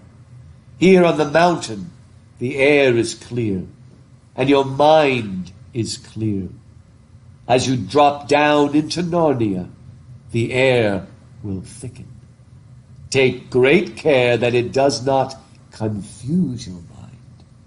And the signs which you have learned here will not look at all as you expect them to look when you meet them there. That is why it is so important to know them by heart and pay no attention to appearances. Remember the signs and believe the signs.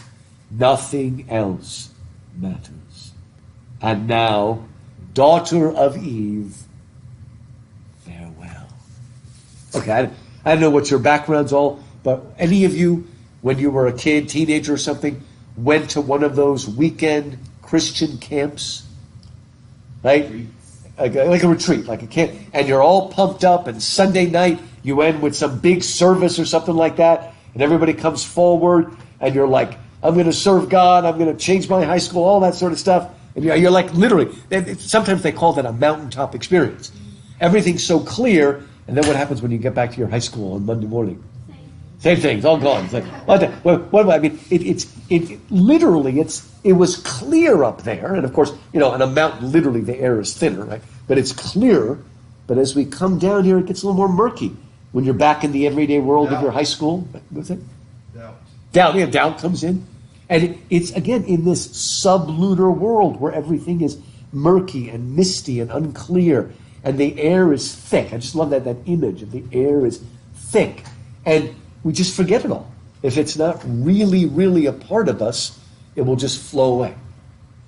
And that is the danger. I mean, I do think altar calls are good and all that sort of stuff, but sometimes if it's only an emotional thing, it's just not going to stick. When the music and the environment and the atmosphere are there, I remember once HBU had a camp like that for the incoming freshmen, and they invited us to come, the teachers. And so I said, I'll go the last night, because there was a little, rally and service, and I said, I'll go and see how it is. And it was this big room, huge room. And I went in there, and I'm sitting there, and I'm getting sick, and I don't understand why. I'm looking around. Are there cats here? No, nothing there. I went and touched the wall. They're not painting it. And I finally, you know why? The night before, they had, what do they call that? A square dance, and they filled up the whole room with hay. And then they took it out. Right? But I went in there, and I had no idea why I was getting sick until I asked somebody. Anyway, it was kind of funny. But, again, it's that whole atmosphere all together, whatnot, and stuff like that. And if they're good Baptists and they show you scary movies about being left behind in the rapture, then you're really like, they do some manipulative things which they really shouldn't do. But anyway, what's that? Escape from New York? Yeah, Escape from New York. I've often thought that would be just a good idea. You could see all the criminals and just put them in there, Yeah. Great concept. Anyway, again, we need to move in, and then she's blown in. And again, whenever she forgets the signs, things go wrong. Right? And, I mean, to give her credit, she does ask Eustace, do you know anybody? But she doesn't press him hard enough, and she's still feeling that guilt, and then Eustace is pretty nasty to her. You killed me. Here, I said it. You killed me. It's like, man, there, just at it. Eustace kind of falls back into his old ways until he slowly starts to change. And I also like this book because we suddenly get to see it from Jill's point of view, right? How strange. I mean, we've already read several Narnia books, and it's like, we know what this is, but it's so strange to her. Would you like to ride on the centaur? If the kids get to ride? That's a scary one. They did a pretty good job with the centaurs in the Narnia movies. They did some pretty good job with the centaurs. Yeah, the Motar car? Really? Half motorcycle, half man. Wait a minute, wasn't there a commercial that did that? Yeah. That was wild, yeah. So what part was the man? The top. Obviously, someone has never seen a television. You never see What's it? this on? That commercial's The on commercial is all on. Watch the commercials. time. I watch commercials. Commercials more important. I just recorded. That's it. See, I would do, when my kids were really young, I would, make sure to tape it and get rid of the commercials. Because I think what messes up the little kids is not the shows, but the commercials. Because the commercials turn them into little consumers that want everything now. So I actually try to keep them away from even though they weren't vulgar, they just breed in you, I've got to have that now. So I kept them away from the commercials as much as anything else. But, commercials. Okay, we're going to jump ahead. By the way, did anybody notice the, what's the word I want? The teaser that we get? It's on page 569, the very end of chapter 3. I don't know if anybody noticed that. The very, very end of chapter 3 on page 569, while they're waiting, a blind poet comes up and tells them the story of the horse and his boy. This is Lewis advertising for himself. And actually, he'd already written The Horse and His Boy, but he decided to publish this one first. So this is one of the first times we get advertising in the Chronicles of Narnia. Mm-hmm. This is the next one. Get ready for it. I think this thing is really funny. Now, so you'll know that C.S. Lewis was an English professor. The title of chapter 4 is A Parliament of Owls. That's actually a good English professor joke. You know why? This is a very obscure joke. Okay, who wrote the famous book Canterbury Tales? Chaucer, okay? And that's what he's known for, but Chaucer wrote other books. He wrote something called Troilus and Cressida and The Dream of Good Women, and he wrote a book called The Parliament of Fowls. It's like a satire. And so that's just Lewis having his own little fun there, but nobody's going to get it unless they're, I think you're not even an English major, you have to be an English professor, because it's kind of an obscure work by Chaucer, but that, Lewis specialized in that. So it's just a little joke, Oh, you're like owls. What was it? Oh, that's good. Paul's gonna make an owl. Got the owls. Oh, that's right. Yeah, the owls are great, and I love the owls because, and I also like, Eustace stands up and he says, "Listen, before we start, I want you to know that I'm the king's man, and if you guys are rebelling against the king, you're my enemy." So it's great. I mean, Lewis helps us to understanding in what real loyalty and duty mean. But I love what Eustace says is, wait a minute, if this is an above board meeting, you're not rebels, then why are we meeting in this place, and why are we meeting in the middle of the night? And what did the owl say? What else would you meet? What do you want to meet in the morning? I feel exactly like that because I'm a nocturnal creature. Yeah. And there's a very disturbing movie called Nocturnal Creatures they made recently. Well, and he sets it up well because in which was the one where it's Caspian, I guess, where the boy has to go, the uncle takes him out, or the Uncle Moraz? takes him out. Every meeting that's bad is up high up somewhere. It's in. That's right. You mean when Dr. Cornelius takes him to the tower? Yeah, that is a Prince Caspian. Yeah. Yeah. Hmm. And so there's. And we can think about it several times, and so you think maybe this is going to be wrong. Yeah. It's not just because they're owls. It is funny. I mean, the owls are great. Have any of you seen? Did you say you saw the old BBC versions of Narnia? No. They made TV movie versions, and they did of the first 4 books. They did the Silver Chair, but they're cute, but the special effects are really bad. It's really funny. You try to watch them flying and the owls and stuff like that. But I'm sure you would like to fly in an owl. That would be kind of fun. Yeah, sort of, I guess. Have you ever seen an owl close up? They're very noble-looking creatures. The way they like that and turn their head. On our block in town, and it's a great horned owl. Oh. And we were driving home one night right at dusk, and this thing, it's flying to us and towards us, and almost to our windshield. She goes, "It's a pterodactyl." It's a pterodactyl. That's that horned owl with our neighbor's Yorkie in its mouth. Oh, wow. Yeah.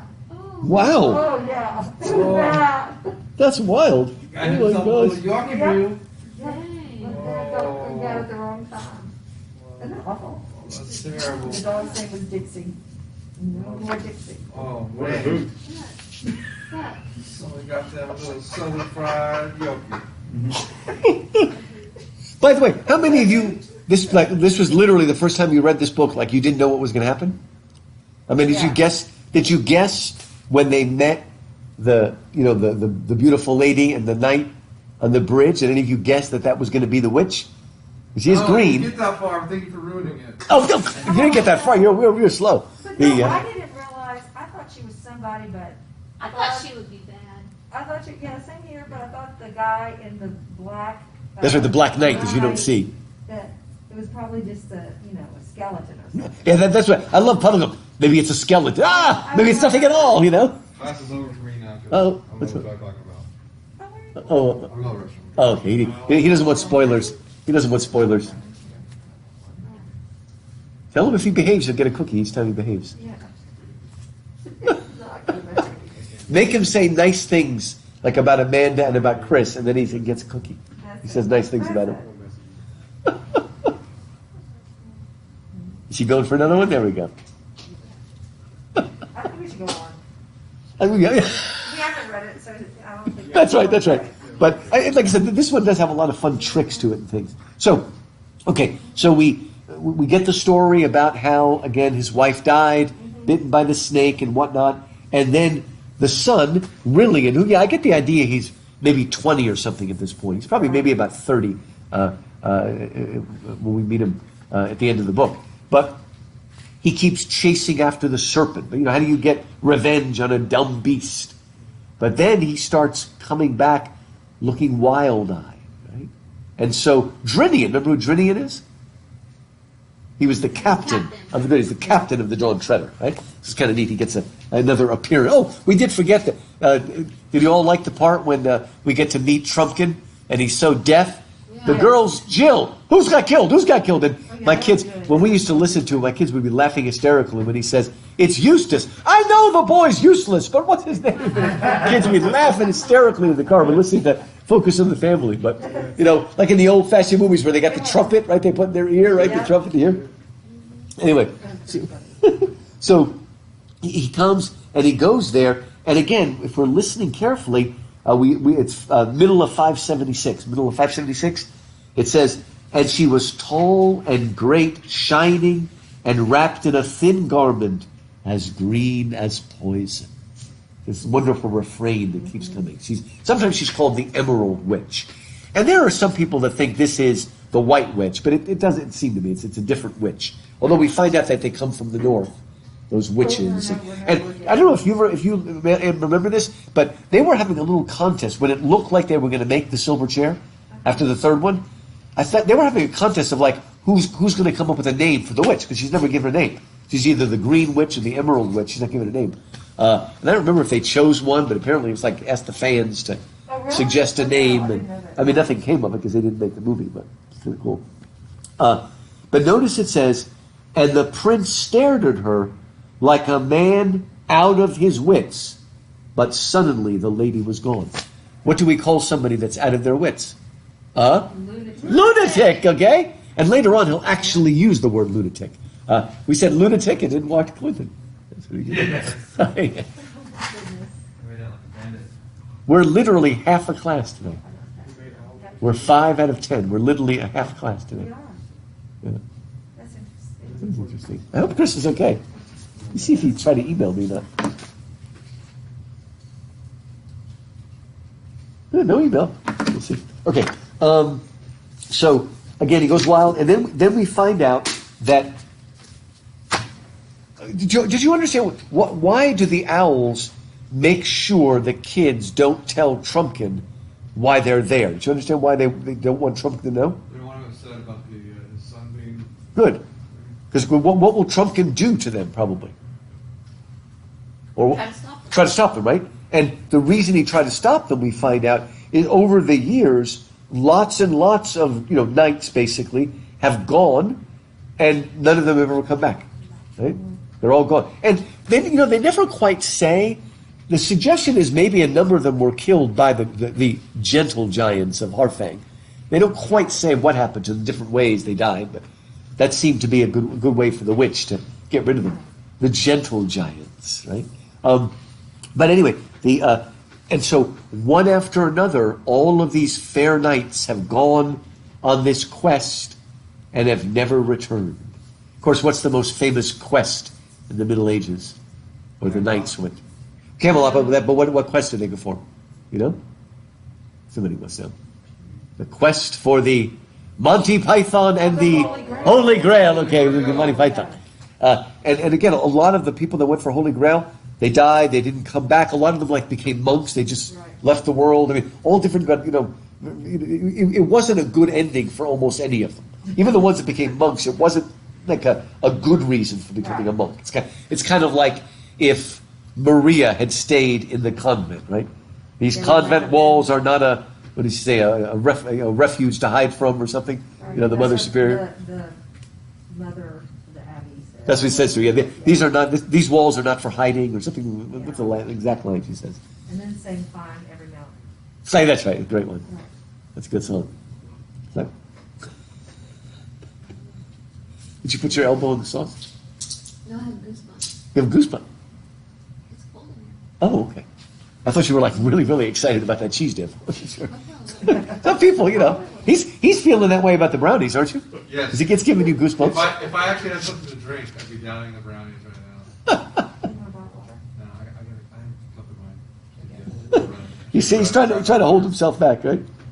So anyway, so the White Witches, and then they go and meet Puddle Glum. Is anybody that their favorite character? Lewis said his favorite characters were Puddle Glum and Reepicheep. Somewhere somebody asked him. Puddle Glum here and Reepicheep. Lewis said they were his favorite characters in Narnia. We've officially gotten as far as I've read. So. Puddle Glum seemed to me like the character on the Odd Couple, Walter Madison. Walter Madison. Yeah, that's true, I guess. Felix Unger and Walter Madison. Yeah.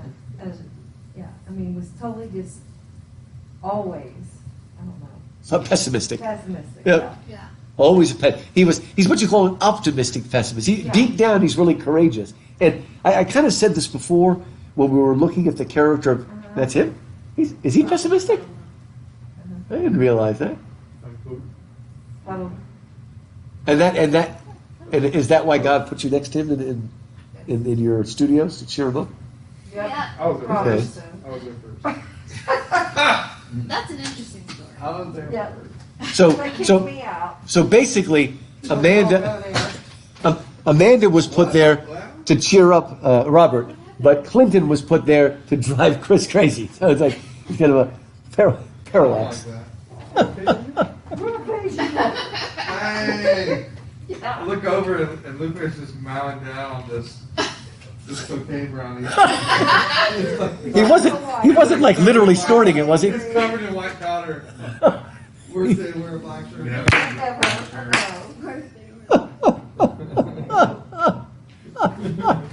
Birthday brownies going through. Yeah, I feel sorry for the next person that comes sits here. Now Paula might get this. I don't know if I told you this before about this elderly Greek man, and he was about 80 years old, and he was on his deathbed. He was up there, really, really sick on his deathbed, and all of a sudden he smells from the kitchen downstairs the most delicious cookies.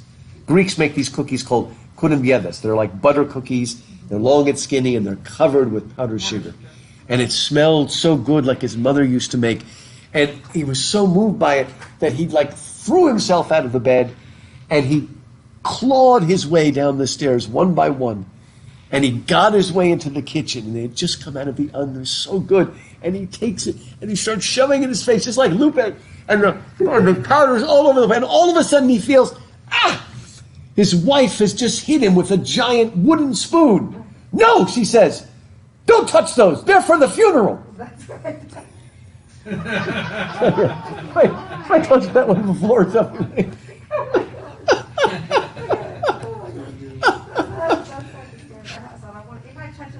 Oh, you're like, I figured you would probably be like that. Because you're a true hostess. You don't touch anything. Smack them like that when they're taking it. Great stuff.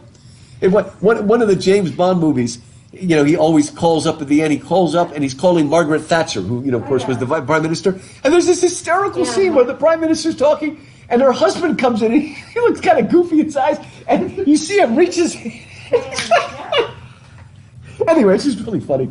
Margaret Thatcher. Margaret Thatcher is in that one. Yeah, she's in that one. Oh, it's not her, somebody playing her. But yeah, but she is there. Oh, Mr. Bond. Mr. Bond, James Bond, of course, gets in whatever with the girl, jumps in, and so he leaves, and the parrot keeps talking. And the parrot says, give me a kiss, give me a kiss. And Mark's, oh, Mr. Bond. Anyway, I was just reliving it. It was pretty funny. Anyway. One of the last ones was, Roger Moore, yeah, that was probably one of the last ones, yeah. We're waiting for the new one to come out. Anyway. Okay, where was that? So, Puddleglum, okay, I was saying this before with Trumpkin, that Lewis loved Trumpkin because, we said this before, that so often, really, like evangelicals are more guilty of this than others, is they expect all Christians to be the happy, cheery, smiling people, right? And they don't really have a place for the ones that are more somber, a little more melancholy. They don't quite know what to do with them, right? And it's really neat that he shows us that, crotchety old people can be great sort of spiritual heroes too. Trumpkin and Puddleglum. Puddleglum turns out to be very, very courageous, but he's just got a tough exterior. And I think it's an important message, especially for Americans. And actually, it's more important for Americans because traditionally British have been much more open to their eccentrics. Like, if you go back maybe 75 years ago, even 50 years ago, a lot of Americans, if they had a son who was retarded or Down syndrome or autistic, they would literally hide him away. Right? And they were almost ashamed. You can't do it. Whereas the British always, that was the autistic kid in the village, whatever. I mean, they were always much more open to eccentricities. That's what we love about British movies. They always have eccentrics and stuff like that. And Lewis loves those eccentrics. And again, they can really be great saints. And like we said, most of the great saints in the Middle Ages were probably filthy. We wouldn't even want to hug them. Oh my gosh, Smelly you know, people. yeah, they were very smelly people. Okay, man, there were some of these. Okay, you've heard of nuns, but there were certain nuns, were they anchorites or whatever, where they would just like live in a room for the rest of their life and just spend all their time in prayer. They would be like they were cloistered. yeah, like really cloistered, like really. I mean, not even walking around and stuff, and just prayer.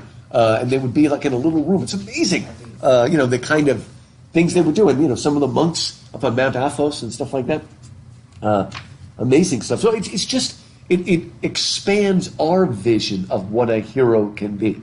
And Jill says at the end, you know, oh, you know, Puddle Glum, you put on a sad face, but you're as brave as a lion. You know, finally when it comes in, she gives him a kiss. He's like, I am a good-looking fellow. It's really funny. I love Puddle. It really is. And Puddle Glum is great. And he always, you know, and one of my favorite lines is when Eustace says, all right, we've got to begin by finding the city of the giants. Oh, got to begin by finding it. Can't begin by looking for it. I mean, and he keeps saying, of course, you won't like my food at all. They love it. You won't be able to start the fire. It's all, you know, wet. And so, it was perfect. Everything's fine. There'll be very uncomfortable beds, and they slept wonderfully. But, you know, you need those people. You know, every church needs. I mean, sort of a stereotypical, what you think of a sort of a Jewish housefrau. Okay, yeah, it's good. Always complaining Right. or bemoaning what she was doing as not good enough, Right. looking for the compliment. And so, Oh, that's right. That's interesting. Yeah, the fishing for a compliment, as they say. That's right. You have to watch out. The sometimes it's a trap. It's a trap. Is it a trap? what's it called? Fishing for compliments is a trap.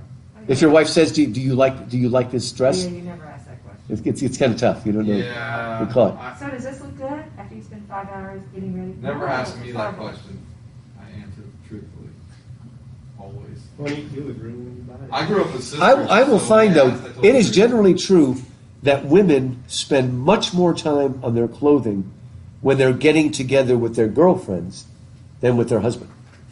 Like a lot of times they go, "I'll put on anything," but like they know women are very critical, and sometimes Oh, they'll yeah. still It like, depends on the crowd. you know, or some Yeah. they're pretty good. Yeah. When do you dress up more? Which way? Not so much. The boys or the girls? Because the girls like, Concerned about I what you guess wear with around girls, us? not so much. I'm not worried about no, with these folks, you know, I they're just artists. for myself. It's just for I don't yourself. dress for anyone else. Yeah. I dress for myself also. We're just glad you dress yourself. Glad you dress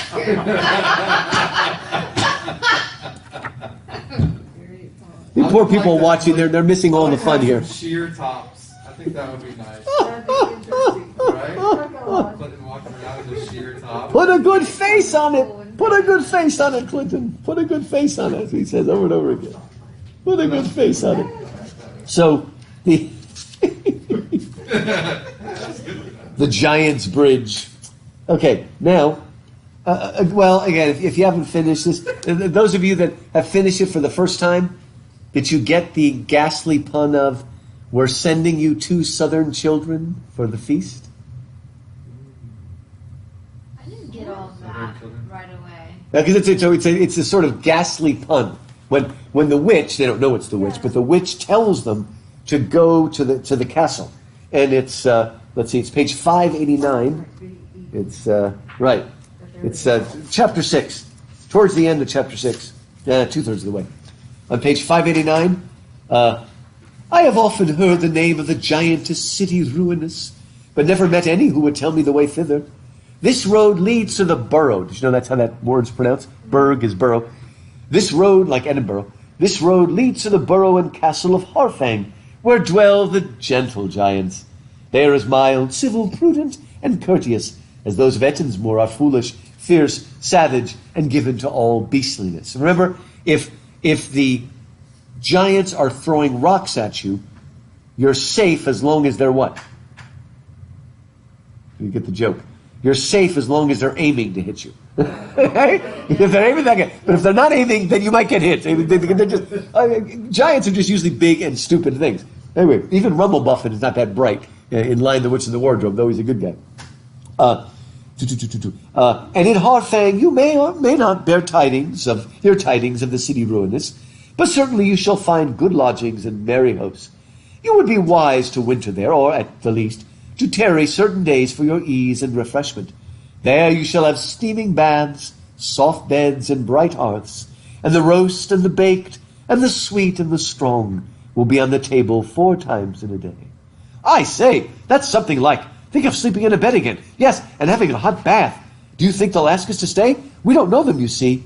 Only tell them that she of the green kirtle salutes them by you, and has sent them 2 fair southern children for the autumn feast. That's the dastardly pun. And the kids say, we're here for your feast. You slowly realize what's going on. And it's wonderful stuff, right? But you see what happens when you give up the signs, when you give in to folly, when you're not responsible, you may end up getting eaten, end up being devoured, right? So, okay, now here's the neat thing, because Lewis really gets into the psychology of the children. Once she puts in their mind this wonderful place with hot baths and soft beds and good food, it's all they ever think about, right? And we'll see the effect that it has on them. Just a few pages later, at the end of the chapter, it starts with, let's see, here it is. It's page 591. It's like the 15th paragraph from the end on page 591. Look what it does, okay? After they leave the lady with the green kirtle, the Emerald Witch, and they move on to Harfang, first of all, the country gets harder, it's more difficult, the ground's more stony, they're more uncomfortable, makes them think even more about the Harfang. But then look what happens. He says, in the second place, whatever the lady had intended by telling them about Harfang, the actual effect on the children was a bad one. They could think about nothing but beds and baths and hot meals and how lovely it would be to get indoors. They never talked about Aslan or even about the lost prince now. And Jill gave up her habit of repeating the signs over to herself every night and morning. She said to herself at first that she was too tired, but she soon forgot all about it. And though you might have expected that the idea of having a good time at Harfang would have made them more cheerful, it really made them more sorry for themselves and more grumpy and snappy with each other and with Puddleglum. What's going on? Is this true to life? Getting them longing and longing for this place. What does it do to them? The grass is always greener. Okay, that's good. It makes you unhappy with what you have even more. Right? It makes you unthankful, ungrateful. And when you're like that, you do get snappy, don't you? Mm-hmm. You get short with people. You get irritable. You get peevish, is another word. And this does happen, doesn't it? Yeah. Sometimes we focus too much on something, it messes us up. And again, like I said, this is true for kids, but it's true for adults too. But it's just reinforcing they weren't paying attention. I mean, it's just the whole, ADHD syndrome they're having with the 4 things they're supposed to be looking for. Good. So there are consequences to each of these actions. Good. And what happens is they go right by the city ruinous and they miss it, and then they miss the words on the top. Yeah. And I don't know if you understood it, but the witch fooled them by telling them they close the doors early, so if you get there too late, they won't let you in. So that's why they push fast. They move too quickly past the actual ruinous city and the signs because they're so eager to get there by 2 o'clock or whatever it is that they miss it. They keep muffing it because they're so eager. They've lost their proper focus on the signs and they're focused on something else. And remember when Jesus says to Peter, "Come to me on the water," and Peter walks on the water, and as long as Peter is staring at Jesus, he's fine. But what happens? He sings. Yeah, but why does he sing? What happens? He takes his attention away. Good. He takes his attention away, right? He hears the sound of the wind and the waves and stuff, and he turns away. And I love what it says in the Bible. He doesn't just go boop. He starts to sink, like he sinks slowly, right? And then Jesus takes him back into the boat. But they've lost their focus. And their new focus is actually not making them happy. See, that's the thing. When we, just in a modern America, when we get caught up on materialism, and I have to have this, and I have to have this, all it does is make you miserable. It doesn't make you happy. It ends up making you dissatisfied with what you do have, Right? I was listening to some commentator about what's happened to Americans and how we've lost any sense of gratitude. And he was so right. He said, okay, I have a Hyundai Elantra, which is not too expensive. I mean, as cars go, it's like $17,000 or something. Not too expensive, right? But my Elantra right now, in addition to getting 40 miles a gallon, which it really does, it's got as much power as like a Mercedes did 30 years ago, right? But now I'm happy with it. But most Americans, instead of being happy that they've got this car that is as powerful and as efficient as really expensive cars not that long ago, instead of being happy with it, we're like, well, why don't I have a Mercedes or something? And I thought, you know, that is part of the problem. I mean, it's amazing what we and the efficiency of it. Like again, probably only Paul remember. Well, maybe Clinton remembers this, but Paul, you remember that during the gas crisis, it turned out that when you drive your car at 55 miles an hour a gallon, it is more efficient. Well, that's obviously not true today, because I'm driving 70 miles down I-10 and I get 40. But I guess it was true. But obviously, cars are so much more efficient now that they do better. But that's what they used to say. And I don't know if you know the story, but what happened was that they did that for a while, and then they realized there were less accidents on the road. So that's why they brought it down to 55, which made Americans furious and Texans hot piping furious. And we're still one of the few ones that have 70 miles an hour back all the way down I-10. But that's more of a suggestion. Like everybody on I-10 is going 80. Oh my gosh. I try not to go more than 5 miles more. But it's like whenever you're in a crowd mentality, like they're not going to pull you over unless you're way faster than everybody. Yeah, they're going to let you go there. I mean, I don't know if you've seen it, but when you go, and it hits 75 in a few places, but like going up to Dallas. But if you've ever gone up 59, up north, and there's a part where it's like one way this way and one way that way. It looks like a dirt road, but it's absolutely straight.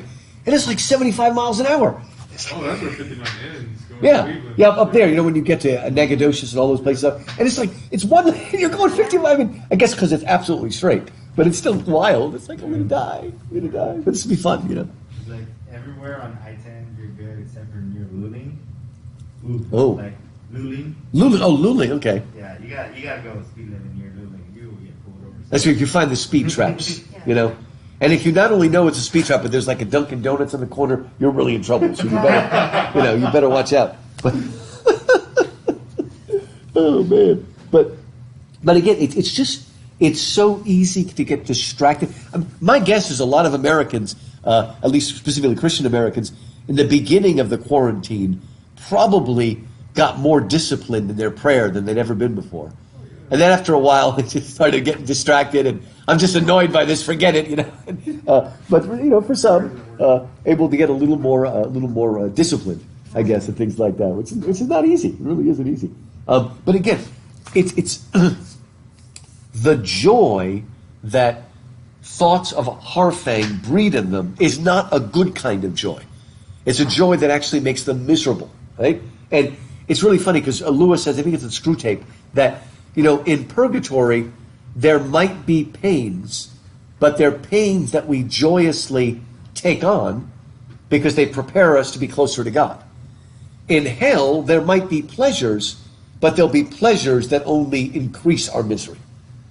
And again, it is partly the state of mind, the state of our soul, what we're doing. Right? But they miss the trenches. They're right there. They're so obvious, and they miss them. And again, they do it the hard way. And I don't know if you noticed, too, that, okay, when they see the giants, how do the giants start treating Jill? If you notice. They start giving her things. Toys and lollipops. They treat her like a little girl. The fancy word for that is they infantilize her. But in a way, she and the other ones have infantilized themselves. Well, not Puddleglum, he's side straight true, but she and Eustace have both, in a sense, made themselves children by being irresponsible and losing their focus. And it's really cute because Jill literally becomes what we used to call an airhead. You remember the phrase an airhead? The girls that walk around like this, they look cute, and it's always like because they've only got half a brain or something. But anyway, it was kind of the Valley Girl thing. But that was like a big thing. And because that's literally what Jill does. I remember that. But if you read carefully, that's exactly what Jill does. She goes, oh, like that, yeah. And that sort of cute little thing. And oh my God. I'm real sorry. And then, parade, that was good. Say it, I'm smart. It's Say it.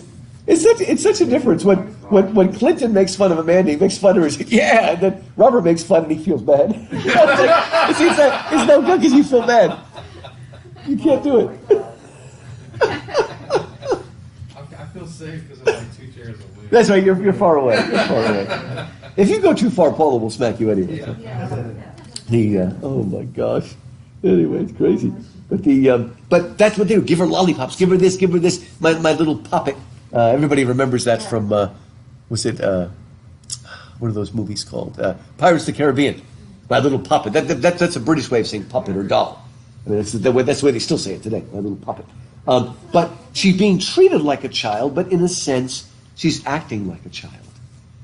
Now, have any of you? I don't know if any of you have done a painting that's like a Freudian dream painting. Have you done that? Freudian? Well, maybe it's just something like that, or maybe Jungian or something. I'm trying to think of any of your paintings that I've seen have a like dream symbolism and all that sort of stuff. For the first time I ever bought art, I had returned to art school, because I would go every year. I'd go back in October, and I would visit campus, and I would kind of check on the studios, and check on people, and there were some graduates that had not left Columbus, and I went over to basically kind of like this warehouse building that was all artist studios, and they had no walls. They just had like marking tape on the ground. Like, this was your section, this was your section. And so you just like walk in, it's just everyone's studio, and they're all working on art. I had never ever purchased art, and I walked up, and I had never been attracted to anything that wasn't realistic or realism, And I walked up, and I was just like, what is this? And it was a friend of mine, his name Was it like Scott. surrealism? It was surrealism. And so what he said, what he was doing is, he was having a really hard time being inspired to make any kind of series of work because he could make a lot of things. He was very talented. And then he got the inclination that he would paint his dreams. Oh. And he was like, but they lose their vividness so quickly. So what he would do is, when he'd wake up, he would dream journal. He would immediately just not correct, he would just write it out and not correct his writing. He would just go through it. And then if he had like a little thumbnail of what he'd seen or something, he would write it down. And so he had this series of paintings that were like from dreams. But it was the first time ever. I saw them and I was like, "What? Do you have a show coming up, or do you already this?" He's like, "Yeah, I actually am having my first show in New York City, and these are all going there." And he goes, "But I'm so broke, and I'm running out of money, and I don't have enough money to finish all of my paintings. Like, I've started using like printmaking paint to finish." And I was like, "So you bought some?" I said, "Yes." I was like, "I'll buy 3 right now." Oh, cool. "And I'll pay you this much per month so you don't go broke," and blah blah blah. It was the first time I ever bought art, but I had never been attracted to anything like that. Wow. But it was so striking, the imagery, because I caught one of them, just caught my eye, and I have it in my dining room now. But there's a man standing at the bottom of the staircase, but through his legs you can see that someone else is sitting in front of him, and like you can see like there's like a little feet crossed, and it's just but it's nothing else anywhere else to kind of lead you and tell you anything else has happened. And then another one that had already sold was, there was a beetle hitting the water, and then the ripples of the water kind of spin out, but they make kind of like a cosmos. Oh, wow. And on the other side of the beetle, there's like a whole person who's expanding from underneath it. But I was just like, I was like, what is this? I was like, how much you need? Because I'm going to give it to you. It was like, and I got it super cheap. I got them all super cheap. He was like, "Oh no, man, $300 each would be great. I mean, you want 1 or 2?" And I was like, "I'll take 3, and I'll give you $500." Oh, it's nice. Give more. So I just handed him $500 in cash, bought 3, and he mailed them. You always walk around with $500 in cash? That's great. It's like a mafia guy. So 2 of them need some love and repair right now, because he like rolled them up and put them in a tube and mailed them to me, and the median kind of stuck on it before. But anyway, his show in New York, aside from the ones that I bought, sold out. Oh, wow, so he's good. And his lowest price that he sold anything for in that show in New York was $1,400. Oh man, you got 3 for 500. Wow. I got three for 900. You did pay more. Okay. Yeah, I was just like, years later, I was like, I made out like a bandit. I know. He sold them at the gallery. They were $1,400 each. Wow, that's neat. I mean, but like you said, so none of you have tried surrealism? I mean, Dali's the most famous, but I mean, and like I said, a lot of it's that Jungian, but it's just neat that he's got this dream. Let's see what you make of this dream. It's on page, my page numbers, 602, page 602. And again, the dream is a sort of threshold place in between, in between like the real world and the spirit world and all that. So it's just neat that he gives us this, right pretty much at the center of the book. And so Jill has a dream, and it says, 602, it's chapter 8. And it says, it seemed to her that she awoke in the same room. You ever had that where you're dreaming and then you're in your dream, you're actually in your room? It's kind of confusing. You're like in your bedroom, but you don't realize you're asleep and you're dreaming. So she saw the fire sunk low and red, and in the firelight the great wooden horse. And the horse came of its own will, rolling on its wheels across the carpet, and stood at her head. And now it was no longer a horse, but a lion, as big as the horse. And then it was not a toy lion, but a real lion, the real lion, just as she had seen him on the mountain beyond the world's end. So it's like he's breaking into the world. It's not there. In the dream world, he breaks in with this light of reality in this sublunar world. And a smell of all sweet-smelling things there are filled the room. There it is again, appealing to all of our senses, synesthesia. But there was some trouble in Jill's mind, though she could not think what it was. And the tears streamed down her face and wet the pillow. The lion told her to repeat the signs, and she found that she had forgotten them all.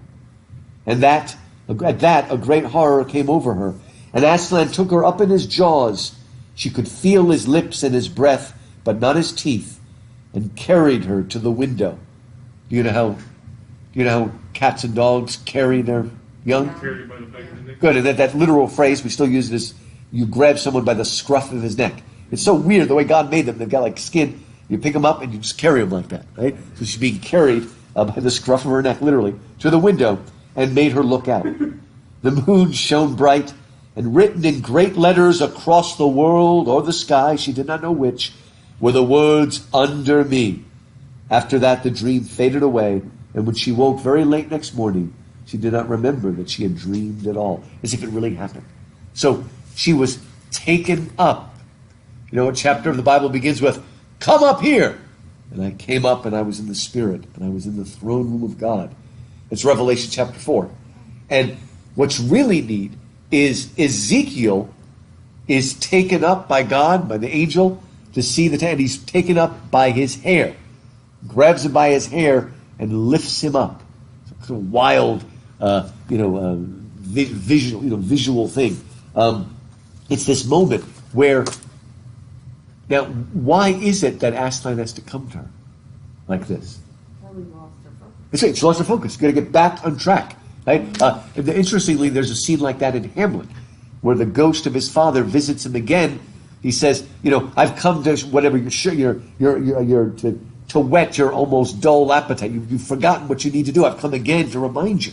And C.S. Lewis probably has in mind a really important parable that Jesus tells called the parable of the vineyard, right? And the master buys a piece of land and builds a vineyard and digs out a wine vat and puts up a tower, and he hires tenants to work in the vineyard.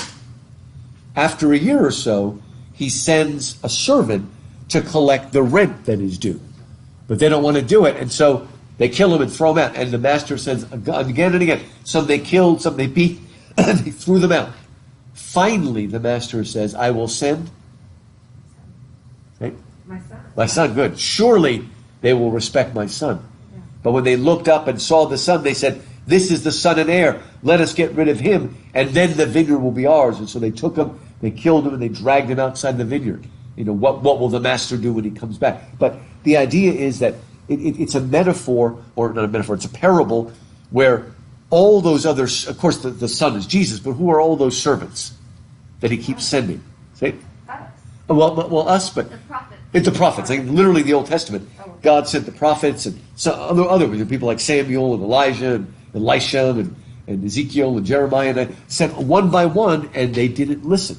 Right? So finally, they keep going astray. They keep losing their focus.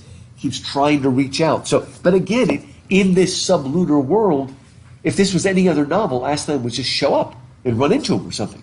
At least look him in a book, right? But here, he can only come in dreams because it's a whole different quality to the silver chair. It is odd and neat, right? And I didn't look. Did you go into Robert's exhibit yet? Not you, Robert. The other Robert. Exhibit. Was there a chair in there? Yes. Okay, because that's the silver chair. He made it for my class. Okay. That's the silver chair. I wish he was there because I can't remember because he is highly symbolic, and if he takes you through that chair, he will tell you the meaning of every single color, and I mean it's just wild. I'm saying that because there's all the planets are on it, and the sun is in the back of it. Oh yeah, it's just really neat. But one of them is the silver chair. Yeah. It's really neat. And there's other stuff too from the Lord of the Rings too, because he took it the last time I taught that sequence a couple years ago, and they're really neat. Man. Wow. But anyway, so in this place, she needs to be reminded of her duty, and then of course they find some. What does C.S. Lewis? Oh! First of all, if any of you got far enough, did you see what? Again, without paying attention to the signs, what do Puddleglum and Eustace and Jill do that's horrible? You get that far? They eat something. You get that far? They eat a talking stag. Oh, Yeah. They didn't know what it was. They didn't know what it was, right? Because they were eating, and then one of them says, whatever, it tried to talk me out of it before I killed him. What? It was a talking stag, right? And Jill doesn't think anything about it, and Eustace is horrified, but Puddleglum feels like they ate a baby. It's like, it would be all good of us to take this fork and drive it into our, heart. This is what happens when we don't listen. You don't do it. I love Puddleglum, right? This is what happens when we don't listen to the signs. We need to go on there, right? And again, when they realize they missed the letters, I don't know if any of you even guessed that that's what those trenches were. It's kind of wild. It's pretty weird. But the whole point is, if we had done it right and seen the sign, then Aslan probably would have given us, like an elevator or something. Given us a secret door, and we could have gone down. But I need you to understand that they still get there, but Jill has to face her fear. I mean, I'm a little bit claustrophobic, and that's terrifying. Remember, they're not just in the dark, but there's one part where they have to go on their hands and knees and crawl through it, and that would just be, would drive me crazy. And but again, so Jill, by forgetting the signs, has to, lose all of them. I do like caves, though. We took my kids all over obviously to what are the big ones called in San Marcos? Yeah, those are beautiful. We took them to there's a lot of other ones up in George, Texas, near Austin, and all different ones. There's the Sonora Caverns. Of course, there's the Carlsbad Caverns, which are gigantic. Those are amazing. They have the doors that you can crawl on your stomach through and up. Oh, which one? In Carlsbad. Oh, really? Carlsbad, okay. We did it with the boys. Some people got bigger stomachs than others. Well, I ain't get to them house. I'm gonna get stuck. that's right. So you Now can we get did up. get stuck. There was a bunch of people behind us to push us through if we did get stuck. But Oh man, that's This scary. lady's touching my boo-boos. interesting. Wow. Why you touching my boo-boos, lady? Finish. Come on. Those of you listening to this, if you can figure out what he said, I'm not going to repeat it, but Yeah, that was it's interesting. Okay, a very unique class today. But anyway, let's let me see. Let's go a little farther. We'll go a little before we stop. I love it when they discover something worth knowing, as Lewis says on page 610. Page 610, it says, "Man, this elegant little biped has long been valued as a delicacy. It forms a traditional part of the autumn feast and is served between the fish and the joint." Yeah. Wonderful. And then the moment of high comedy afterwards is Marshwiggle. Some authorities reject this animal altogether as unfit for giants' consumption because of its stringy consistency and muddy flavor. The flavor can, however, be greatly reduced probably if you add some chili peppers that will kill Paula, but anyway. You ever seen the movie Gaslight? Oh, you got to see it. Well, you notice everybody uses that phrase now, gaslighting. It comes from an old movie with Paula. The girl's name is Paula, and she's played by the lovely Ingrid Bergman. And her husband marries her to get some kind of treasure she has in the house. And so he's slowly driving her crazy. But you have to watch the movie because he's a French actor, Charles Boyer. And he always pronounced the name Paula. What is wrong, Paula? And he's slow. You have to watch it. It's really good. In fact, I think she won an Oscar for it, Ingrid Bergman. If you get a chance to see it, it's very good.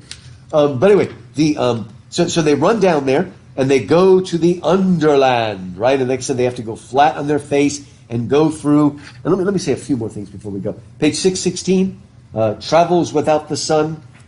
I love how they see all of these strange creatures down deep. They seem to almost be in a suspended animation, waiting for the end of the world.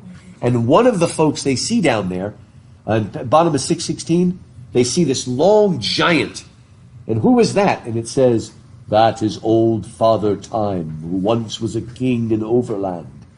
And now he has sunk down into the deep realm and lies dreaming of all the things that are done in the upper world. Many sink down and few return to the sunlit land. They say he will wake at the end of the world.